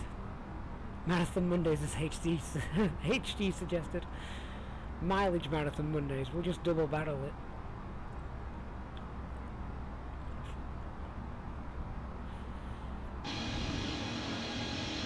I've just realised this also means Will won't have seen the new logo, will he? Have a look at that. There you are, Will.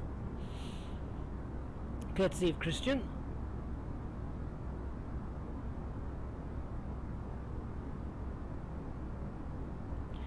Truly, what stand am I planning? Absolutely no idea.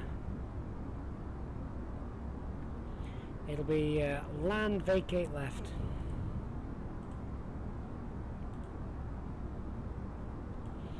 So most likely anywhere between Echo 62 and Echo 10, really, any of those. Unless we head for the western apron and decide to upgrade the aircraft in the Airbus factory.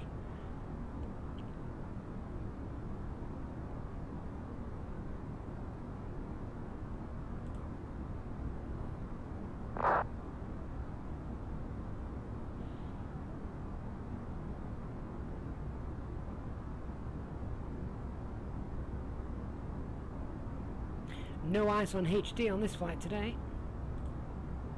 So that's that makes a change.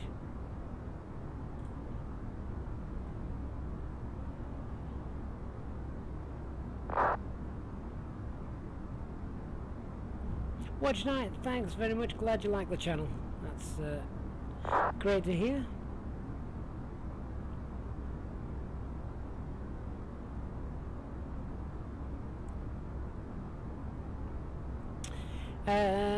Will, how far am I away from Florida? I am 61 miles. You're 100 miles behind me.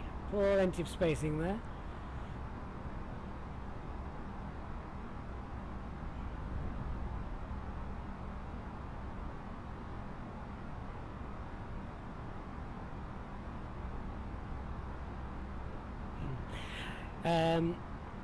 Yeah, to be fair, Will, we probably wouldn't need to refuel this aircraft too many times flying around the world. It seems to have a rather, let's call it economical fuel burn, shall we?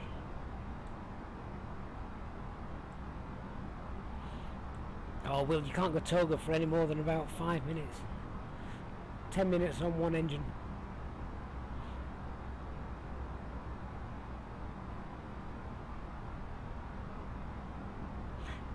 Dark Fury, top of descent caused your APU not to work. Oh, AP not to work. Interesting. Watch Night, glad to hear you subscribe, my friend. So thank you very much for that.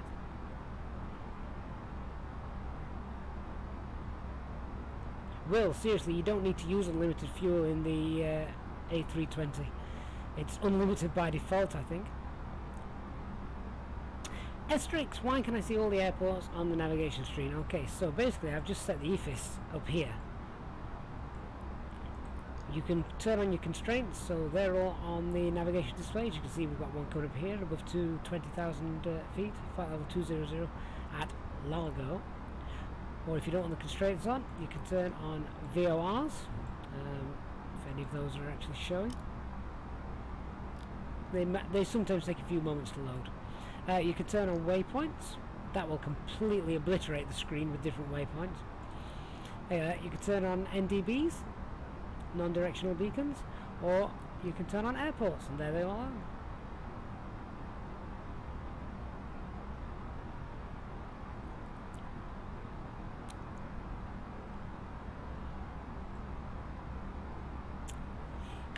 Will, have I got pause on top of descent on? Oh, sorry, you're talking to Dark. Actually, yeah, that's a good call. Because the aircraft does pause on top of descent, doesn't it?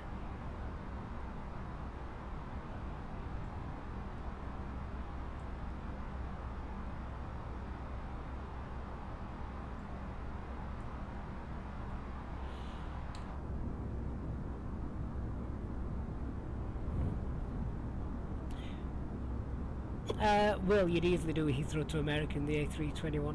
You can In fact, we've done it a couple of times as a part of, well, we did, it was Long Haul Fridays, I think, last time we crossed the Atlantic.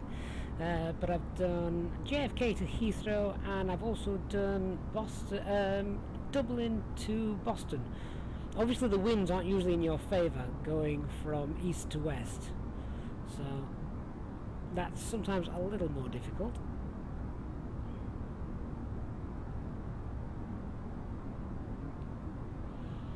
HD in the real aircraft, the navigation display doesn't like showing all the waypoints. It crashes and shows the blue screen of death. So where on the McDo is the Control-Alt-Delete button?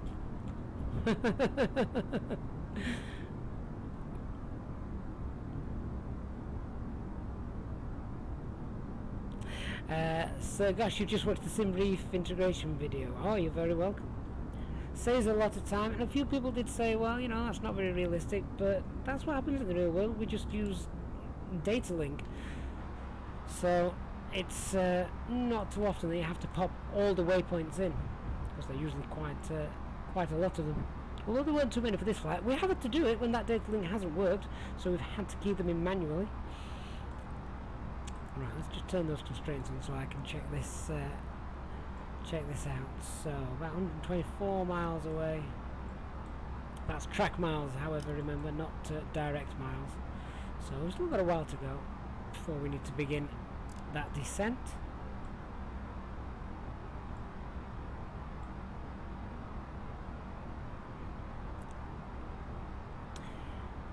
Well, no, sadly we can't do we can't do Heathrow to LAX. Just because I don't have the time to do it. That's the only reason. What is that? Is it about a 10-hour flight, something like that?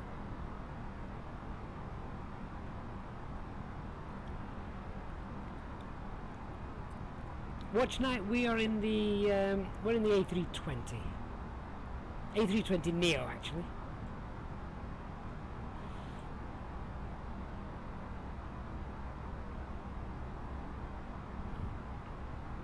Well, I may struggle with that, I'm afraid. Normally by the time I land, I've got a dog crossing all four of his paws for me to take him out for his evening stroll. Pizzato, sorry you're late. What did you miss? Only the takeoff. We're about to, we're not that far away from our top of descent now, so currently direct Larder.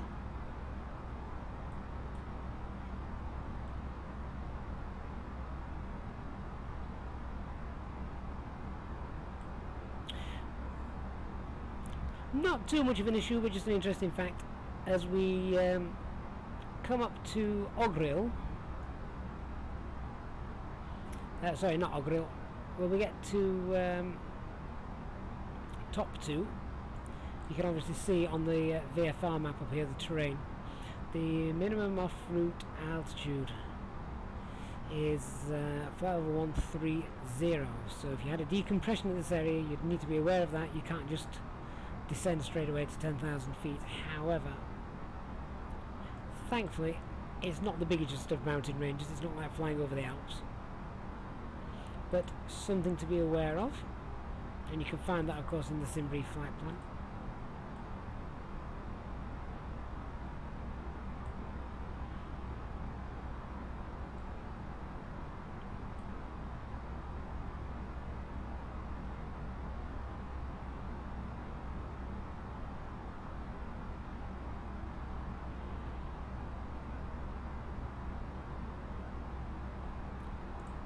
So top of descent, probably about 5 or 6 minutes.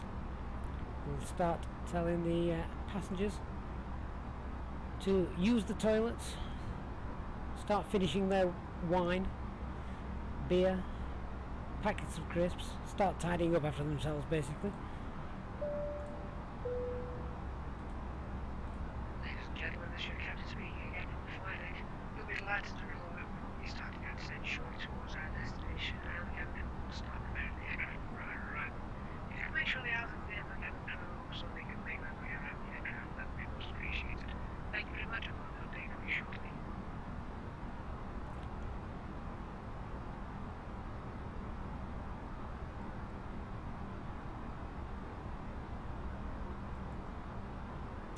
Very close. Is there a way to pop out the thrust into a separate window? Do you mean the actual thrust levers? I don't believe so, just because you can pop out all the screens and displays by by pressing the right Alt key. So you can see the mouse cursor turns to a little plus sign. So you can pop out all of those. You can't. Oh, sorry, you can do it with the McDo. So the McDo can be popped out. Can you do it with the radio stack? You can. Oh my word, that looks weird. For anyone that's flying now, just pop out the radio stack and see what comes up on your screen. That's quite scary. But no, I don't think you can pop out the thrust levers.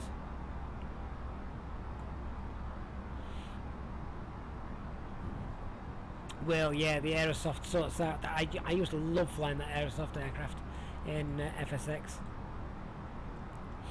Working VNAV and a great vertical profile.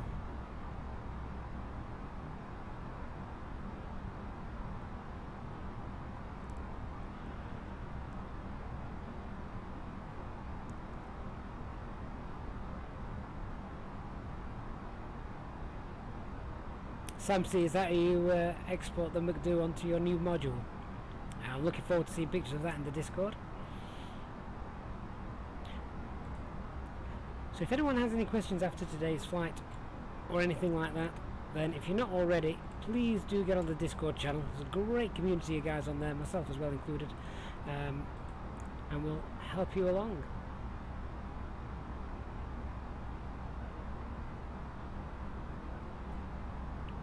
So about 1 hour into the flight. Interestingly enough, the stream has been going for 2 hours. We'd always spend at least half an hour, if not a bit longer, on the ground setting up, but there was, let's just call it a bit of a takeoff delay, shall we?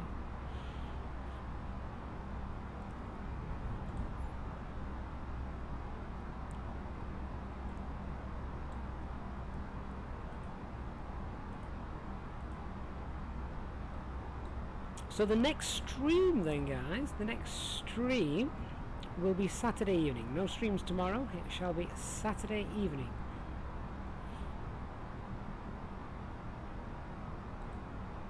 So if you haven't already, hit the subscribe bell and turn on the notifications bell so you can be alerted to when that starts.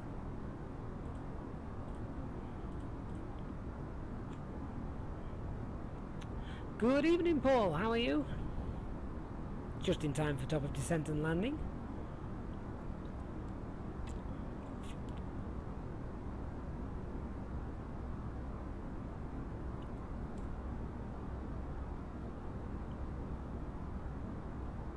MFS pilot, I am planning the next community flight. Still in planning stages, time-wise, but will most likely be a nice scenic tour over the UK after the latest UK update, I think.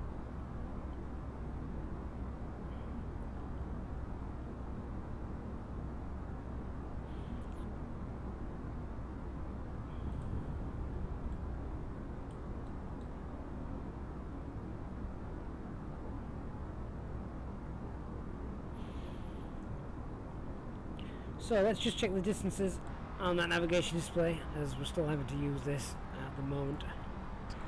So we're probably about ready to start that top of descent. If we begin it now and a steady descent. First of all, down to flight level 200. So flight level 200 set. Flight level 200 blue. And thrust idle. Vertical speed 1,500 feet, and also just reducing that speed back a little.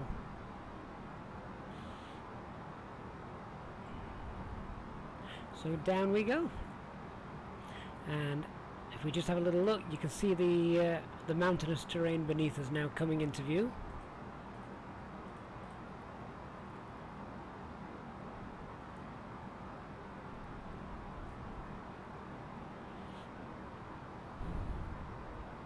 That's a very, very honest answer, HD, from a pilot. Nice in the day but scary at night. Oh well, that sounds like a challenge, doesn't it, boys and girls?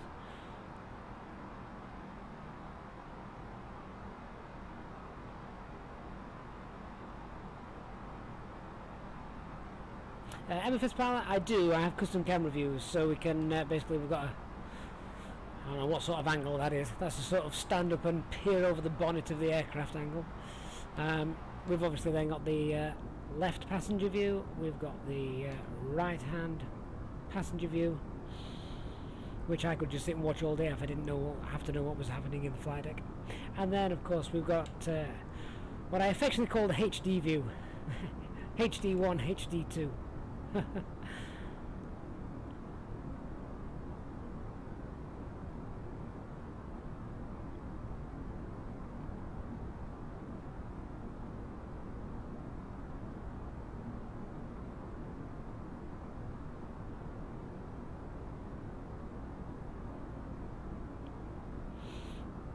Lewis, do I always reduce speed as soon as I come down? I normally just pull it back a little bit because you want your engines to roll back when you're descending as well.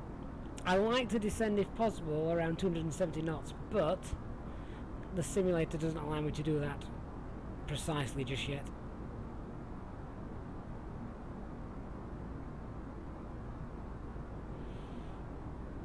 Stansted to Corfu anytime soon, Will. Do you know, I don't know if we've done Corfu.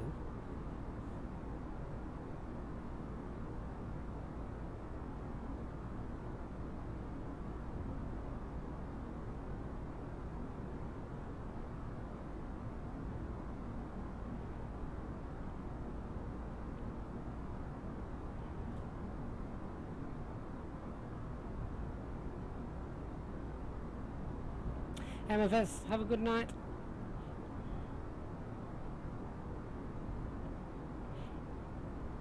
To probably keep it realistic, MFS, yeah, we're probably more likely to do Gatwick to Corfu than Stansted. Sadly, no longer an Easyjet base at Stansted.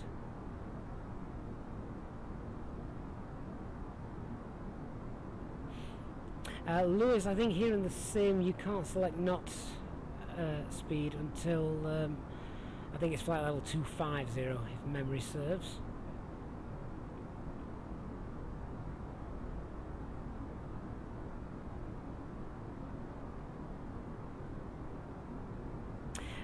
Well, I don't know anymore. They've shut down a lot of the flights out of Stansted now. Just hoping, as are many of us in the chat room, I'm sure, particularly all the pilots, that we may have some sort of holiday season this year.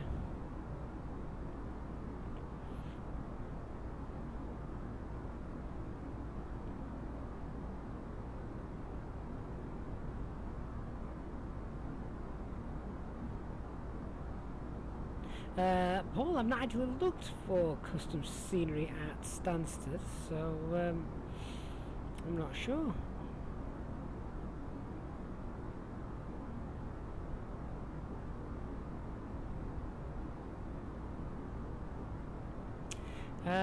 Logan, you were in Gibraltar. Were you? Which aircraft were you? Were you there when we were all fighting over the departure? So they're two separate things. The fuel factor is basically a sim brief thing. You can select, essentially sim brief suggests that for your aircraft this is the amount of fuel that you should be burning during the climb phase, during the cruise, during the descent. And if the aircraft you're using differs from that, so if it uses more fuel or if it uses less fuel, then you change the fuel factor within sim brief. So for instance, this aircraft doesn't burn much fuel at all. Why have we just lost connection again? Not sure what that was all about. The stream seems healthy. Yes, so this aircraft doesn't burn much fuel at all, so we use 20% less fuel when planning our sim brief flight plan. The cost index is how the aircraft burns fuel and how efficient the aircraft is, usually during the getting to its cruising altitude on departure, and then its cruising speed. The higher the cost index, the more fuel it burns. Watch night. Microsoft Flight Simulator is indeed a paid game. So yeah, I keep getting the simulator keep saying it's disconnecting and reconnecting, but I'm not having any issues with the stream, or so I believe. I'm sure you guys will tell me if I am.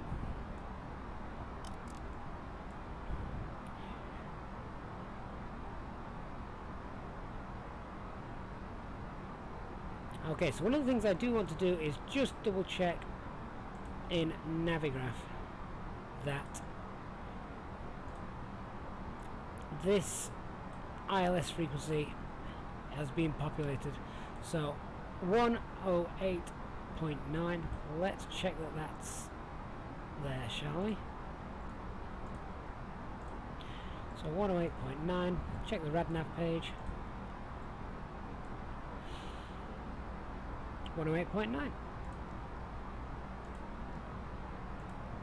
We should have also got the weather as well, but as we're not using real world weather, it's probably not going to make too much difference, but we'll still populate the page anyway.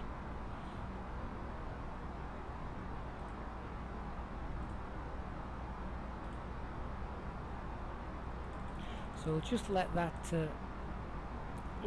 come through.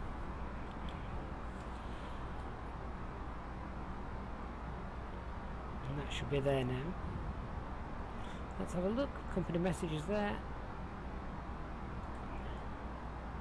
And well, if you've not been around for a while, you're going to love this. So, messages received. Let's get the meta and print. There you go, Will. We've got our own little printer. Simon, you also had issues with Microsoft today. Okay, fair enough.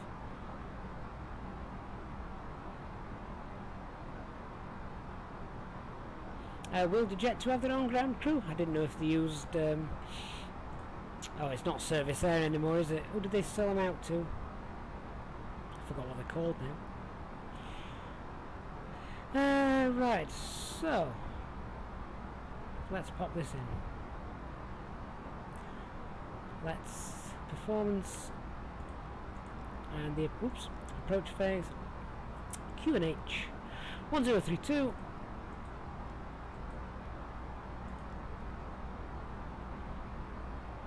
and wind 1605. Oh, hang on, let's actually pop in the QNH, shall we? 1032. And then the wind is 160 at 5. Temperature 9. Transition altitude is 5,000 feet. Minimum descent altitude is 689. And there we are. So, approach speed of 128. What I need to do there actually is just because I'm using Microsoft's own, I'm using our own weather. Let's just check that they look something similar, shall we?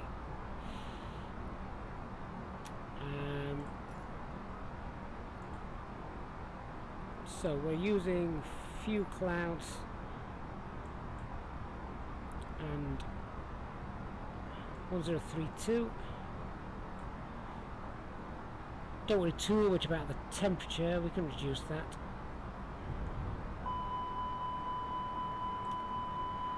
Because I'm playing with the weather, I bet we're overspeeding, aren't we? Yeah. Let's just quickly reduce that. Yeah, that's what happens when you play with the weather mid-flight. That's why we don't normally do it, but just for the landing we want to try and get that we want to get that right.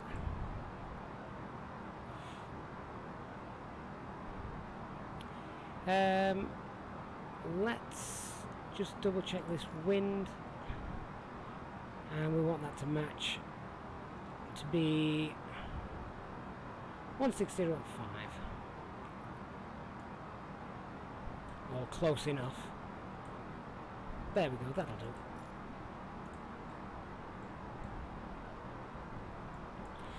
Okay, so we're down at 20,000 feet, 8 miles from Bogrow.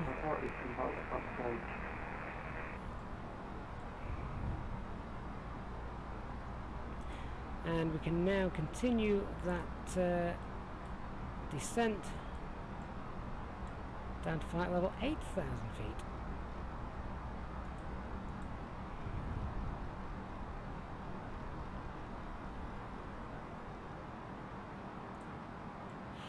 Yes, obviously that's an issue we don't normally get, as we normally are flying on working real live weather.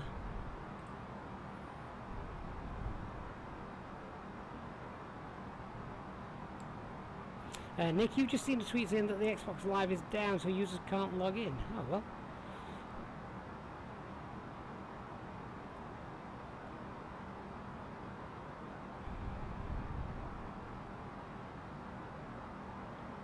So here's our right hand turn, and you can see now quite clearly on the navigation display, right hand turn, left hand turn, passing Suras at flight level 80, sending down to altitude 3,000 feet, we'll intercept the ILS and coming to land on runway 14 left.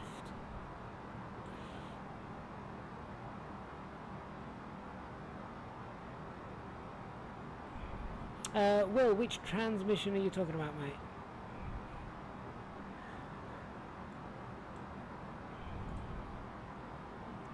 So, let's get those passengers in their seats.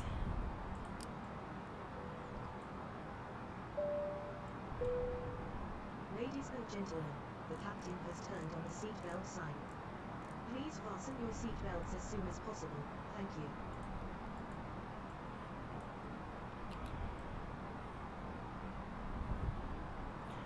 QNH 1032.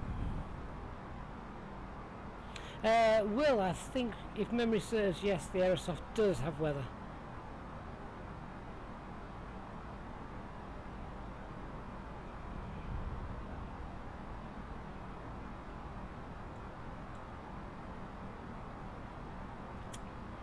We can do that HD. Flight level 080 blue, and currently holding 270 knots, so that's the target speed.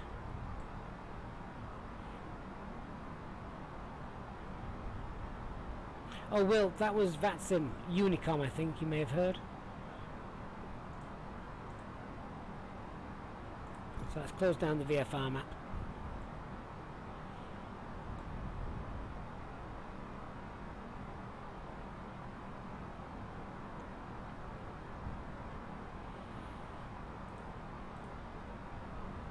Not far from our landing now then, guys. So weather and landing information has been obtained. We've loaded in the FMGC. Landing elevation is 489. Auto brake not required. We've done our arrival briefing of what we expect to happen. Don't think we need terrain radar on. There's not too much to concern us regarding our arrival at Toulouse.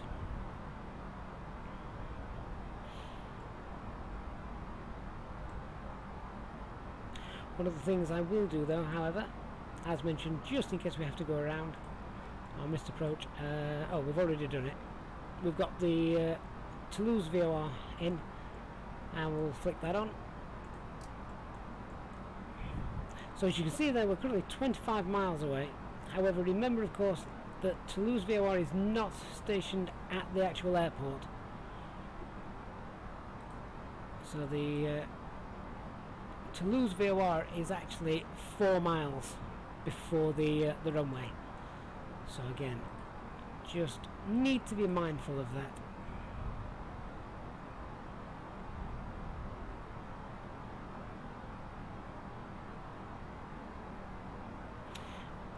Will, your weather radar is down here, mate. So weather radar, turn it on or off. So that's off, that's one. Turn up the gain just here, which doesn't work in the flight simulator, and then you can set it to weather and turbulence. You can also set the tilt as well in the Aerosoft, so you're tilting the radar to down or up, or set your own individual individual degree tilt.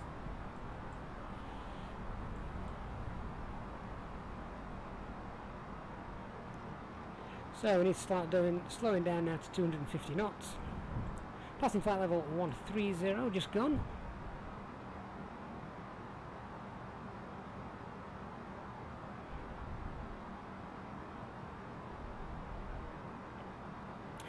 So hope you guys have all enjoyed the flight this evening so far. I hope it's been either entertaining, educational, or both. Our landing at Toulouse is now not far away.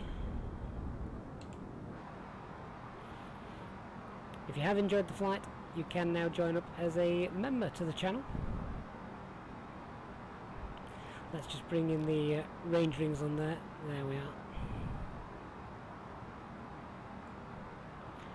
So we're a little bit high, however, if you look at the approach charts, we would expect still to be at 8,000 feet at Suras, so not too bad. Let's just increase that rate of descent a bit more, get those spoilers out and start to slow ourselves down. And in fact, we might even catch a glimpse. It's going to be passing 10,000 feet in a minute. So our airfield is actually somewhere over here.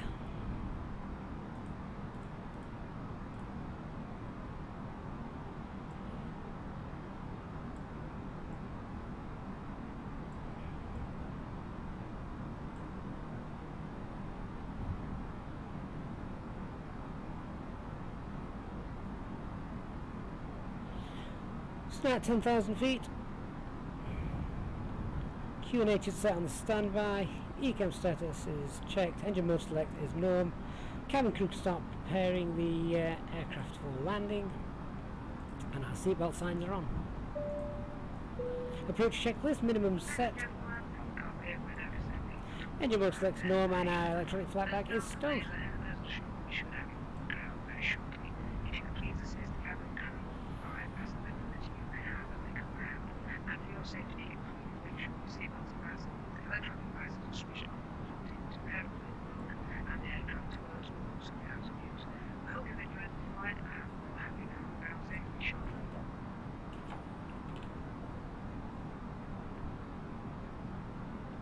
So after we pass 8,000 feet, we can set 3,000 altitude. Making that right hand turn, we can also turn on the landing system now. So 11 miles to run. The airport is somewhere over there on our left. Is that it? Let's have a quick look. Somewhere over there anyway.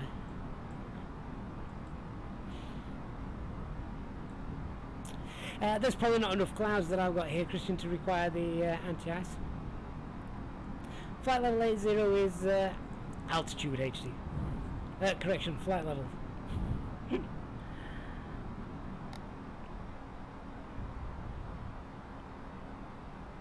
So we're also watching as well for the aircraft turning direct to the runway threshold. So we're now at Suras, and I'm going to enter the approach phase, which the aircraft has done automatically. So engage, manage speed, check, and descending altitude 3,000 feet. QNH is 1032, 3,000 blue. VS speed is minus 1,700.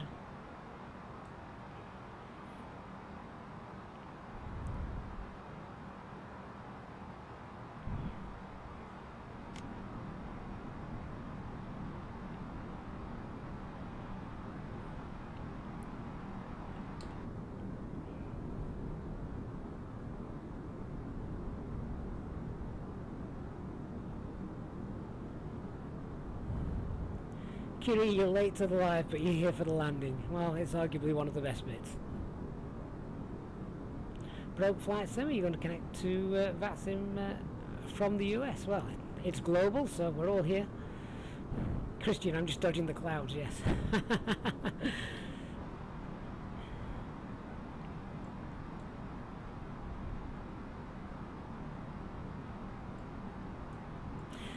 So you see now, guys, what I mean about the Toulouse VOR not being on the airfield. I said there was about 4 miles difference, so we're about 10.5 miles away from the Toulouse VOR, but 13.5 miles from the runway threshold.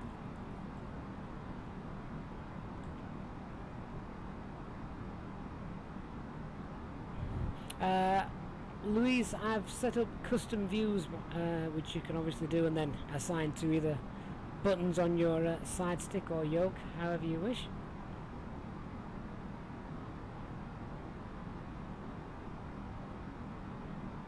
So just keeping an eye still on our target waypoint up here, making sure that doesn't go towards the runway threshold.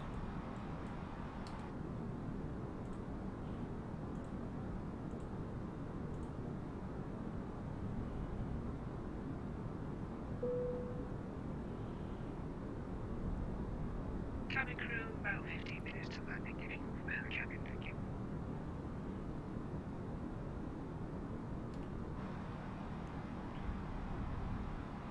A little bit of cloud to fly through that. So the glide slope has just gone above us, that's fine, we'll be capturing that from below.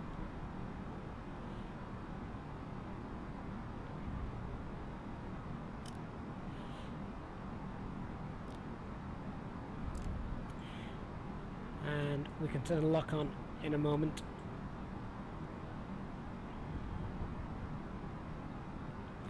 Not too soon. We could put it on now, of course, in the real aircraft, but not too soon because in the simulator it bounces off it.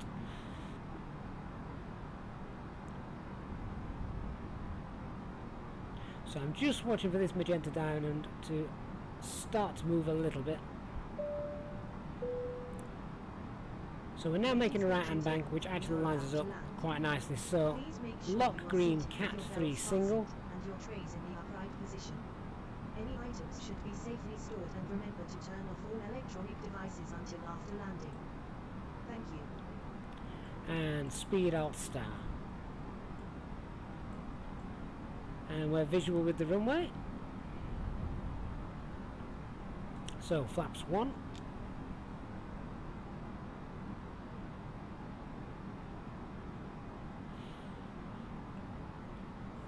Glide slope is alive, so let's enter APPR. I've just gone flaps 1 and we've ballooned up a little bit.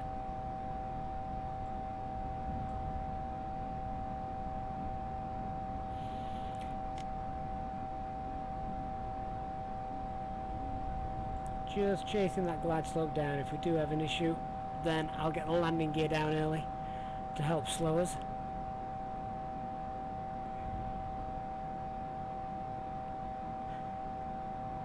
Glide slope captured.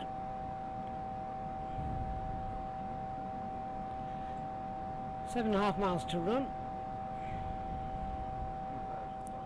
Radio altimeter is alive. I'm going to get that landing gear down now.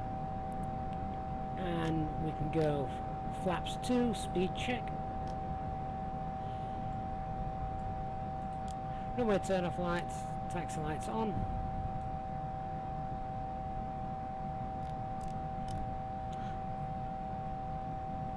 I could do with cancelling that cord. Ground spoilers armed.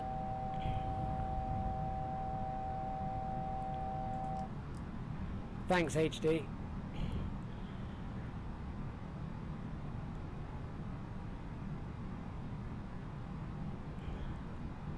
Didn't know if master warning would cancel that.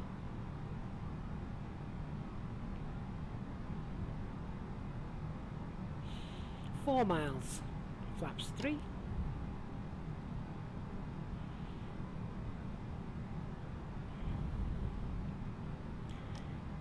And flaps full.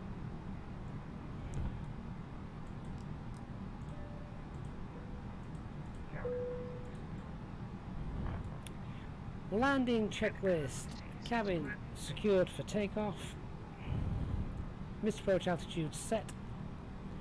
Auto thrust speed. ECA memo. Landing no blue.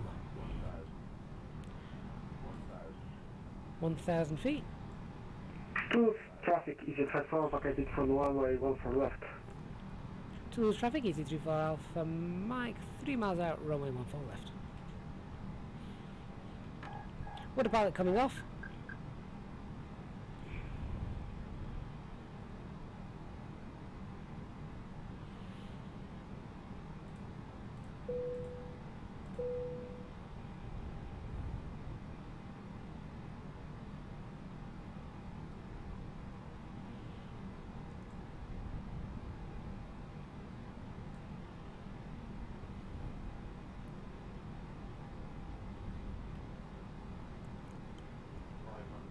Should have mentioned as well, guys, I have actually picked up a modded version of this airport, free, available on flightsim.to, so might look a little better than the default scenery.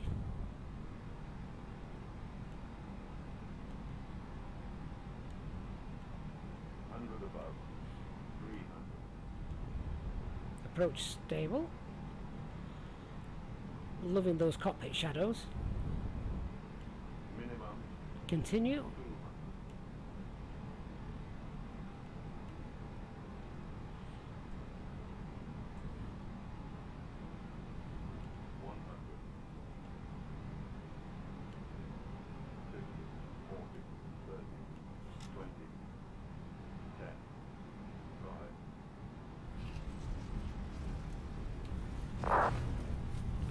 Reverses. Toulouse traffic, Reverse Easyjet is taxiing to stand Echo 60 via Zulu, crossing runway 14 right. 70 knots, reverses off. High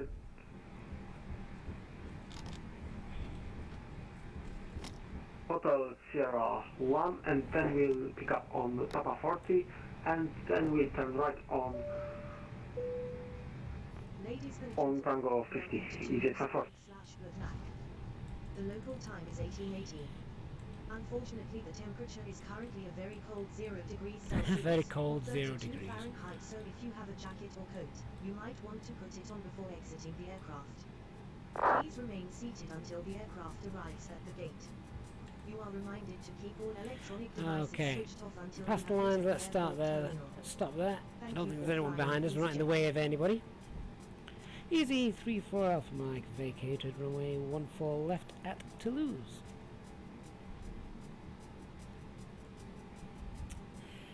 Okay, let's find our terminal, shall we? And then we'll just tidy the aircraft up a little bit. So, I believe that is November 4 that we've just pulled up at. Let's turn off the TCAS.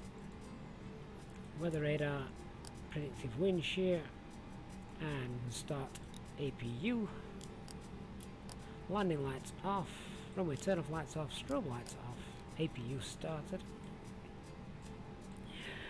Oh, wonderful. Hope you all enjoyed that, guys. If you're departing quickly, then do me a favour, please hit that like button on the stream for me if you can, just before you do.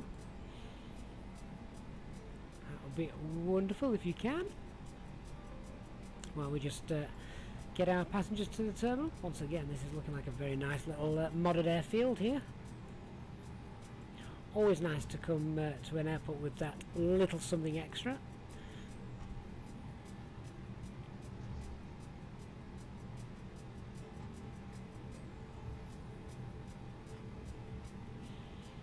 And we can also ingest some traffic on our way. Goodbye, checker van. See you in the next life. Oh, we can just park right in the middle of the terminal here, can't we? Great looking add-on.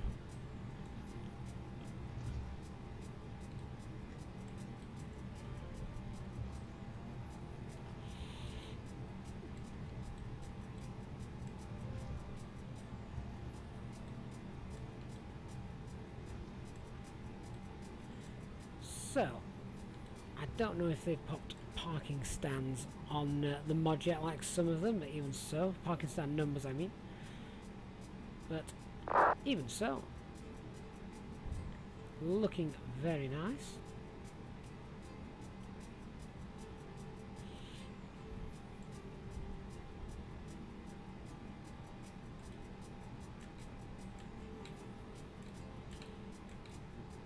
And let's hold it just there. Parking brakes set. And APU running. Shutting down engine 1. Shutting down engine 2. Here comes the logbook. There we go. And do we have a jetway here? We do. So if I just bring up my trusty pushback helper, there it is. That'll connect in a moment. We can turn the rotating beacon light off. We can turn off the seatbelt signs, and we can release the cabin.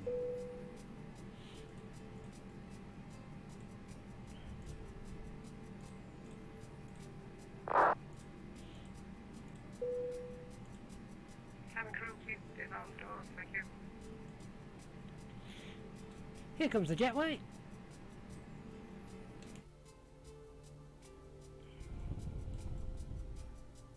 Might take the drone around for a quick spin.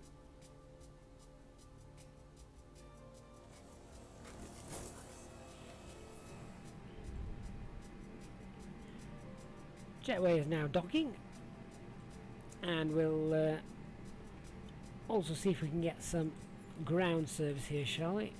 Let's see if we can get some power, and we'd also like the baggage service. Sierra, could you please send a ground power unit? Airbus Golf. Echo Zulu Golf Sierra. No ground power unit is available. Flagnac ground Airbus Golf. Echo Zulu Golf Sierra, could you please send the baggage? Airbus Golf. Echo Zulu Golf Sierra. We don't know where the baggage is. We don't know where the baggage is. Oh well. That's French baggage handlers for you. Sierra, could you please send the baggage? Airbus Golf. Echo Zulu Golf. There they are. They found the baggage. Look. Is that aircraft right up there actually on final? That looks like a rather steep approach, if that is.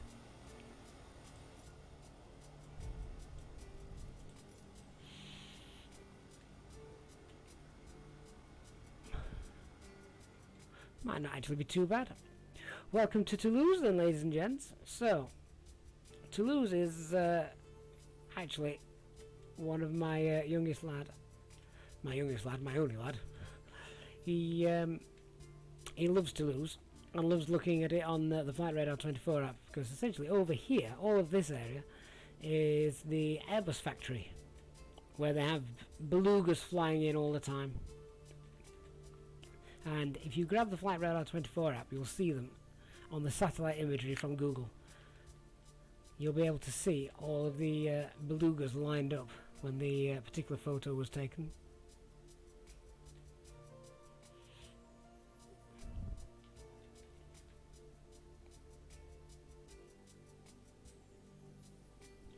Chuck, that does sound like a graphics error, particularly if you've got the latest build.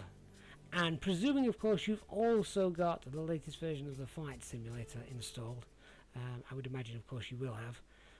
If not, I'm afraid it does sound like a graphics error. So, again, a really nice modern airport here at Toulouse. What is that? Okay, guys, someone get on Google Maps. I want to know what that is. Is there a Concorde in there?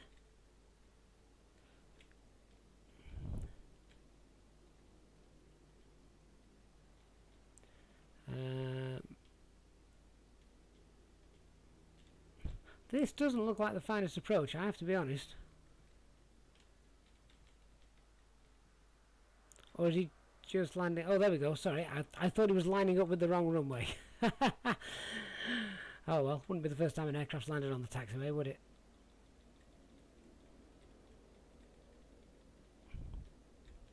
HD, is that a Concorde in there with a gift shop? No, only just down on the grass.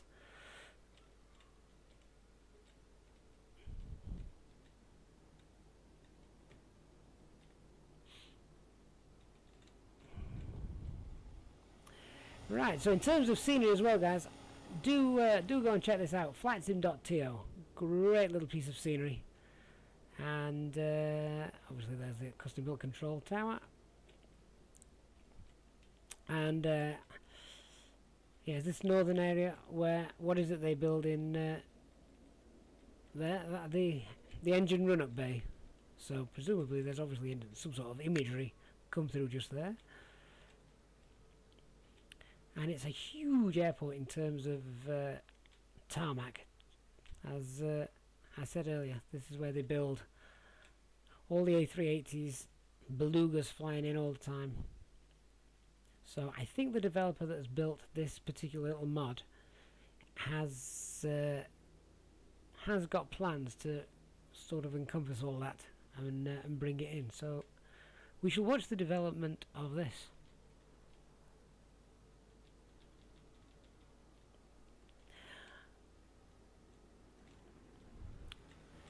Beautiful. Alright then guys, I'm going to have to leave that there for this evening. Thank you very much to everyone who has joined me on the stream this evening, all you passengers. Do me a favour and hit that like button if you can on your way out. Thanks you to all those that have subscribed to the channel, and of course a big thank you to the members of the channel and those that have donated either via the super stickers, super chats, or the PayPal link. Remember, membership of the channel is now open, so if you want to grab yourself those extra perks during our flights, then please do check out the membership page, and be glad to have you on board.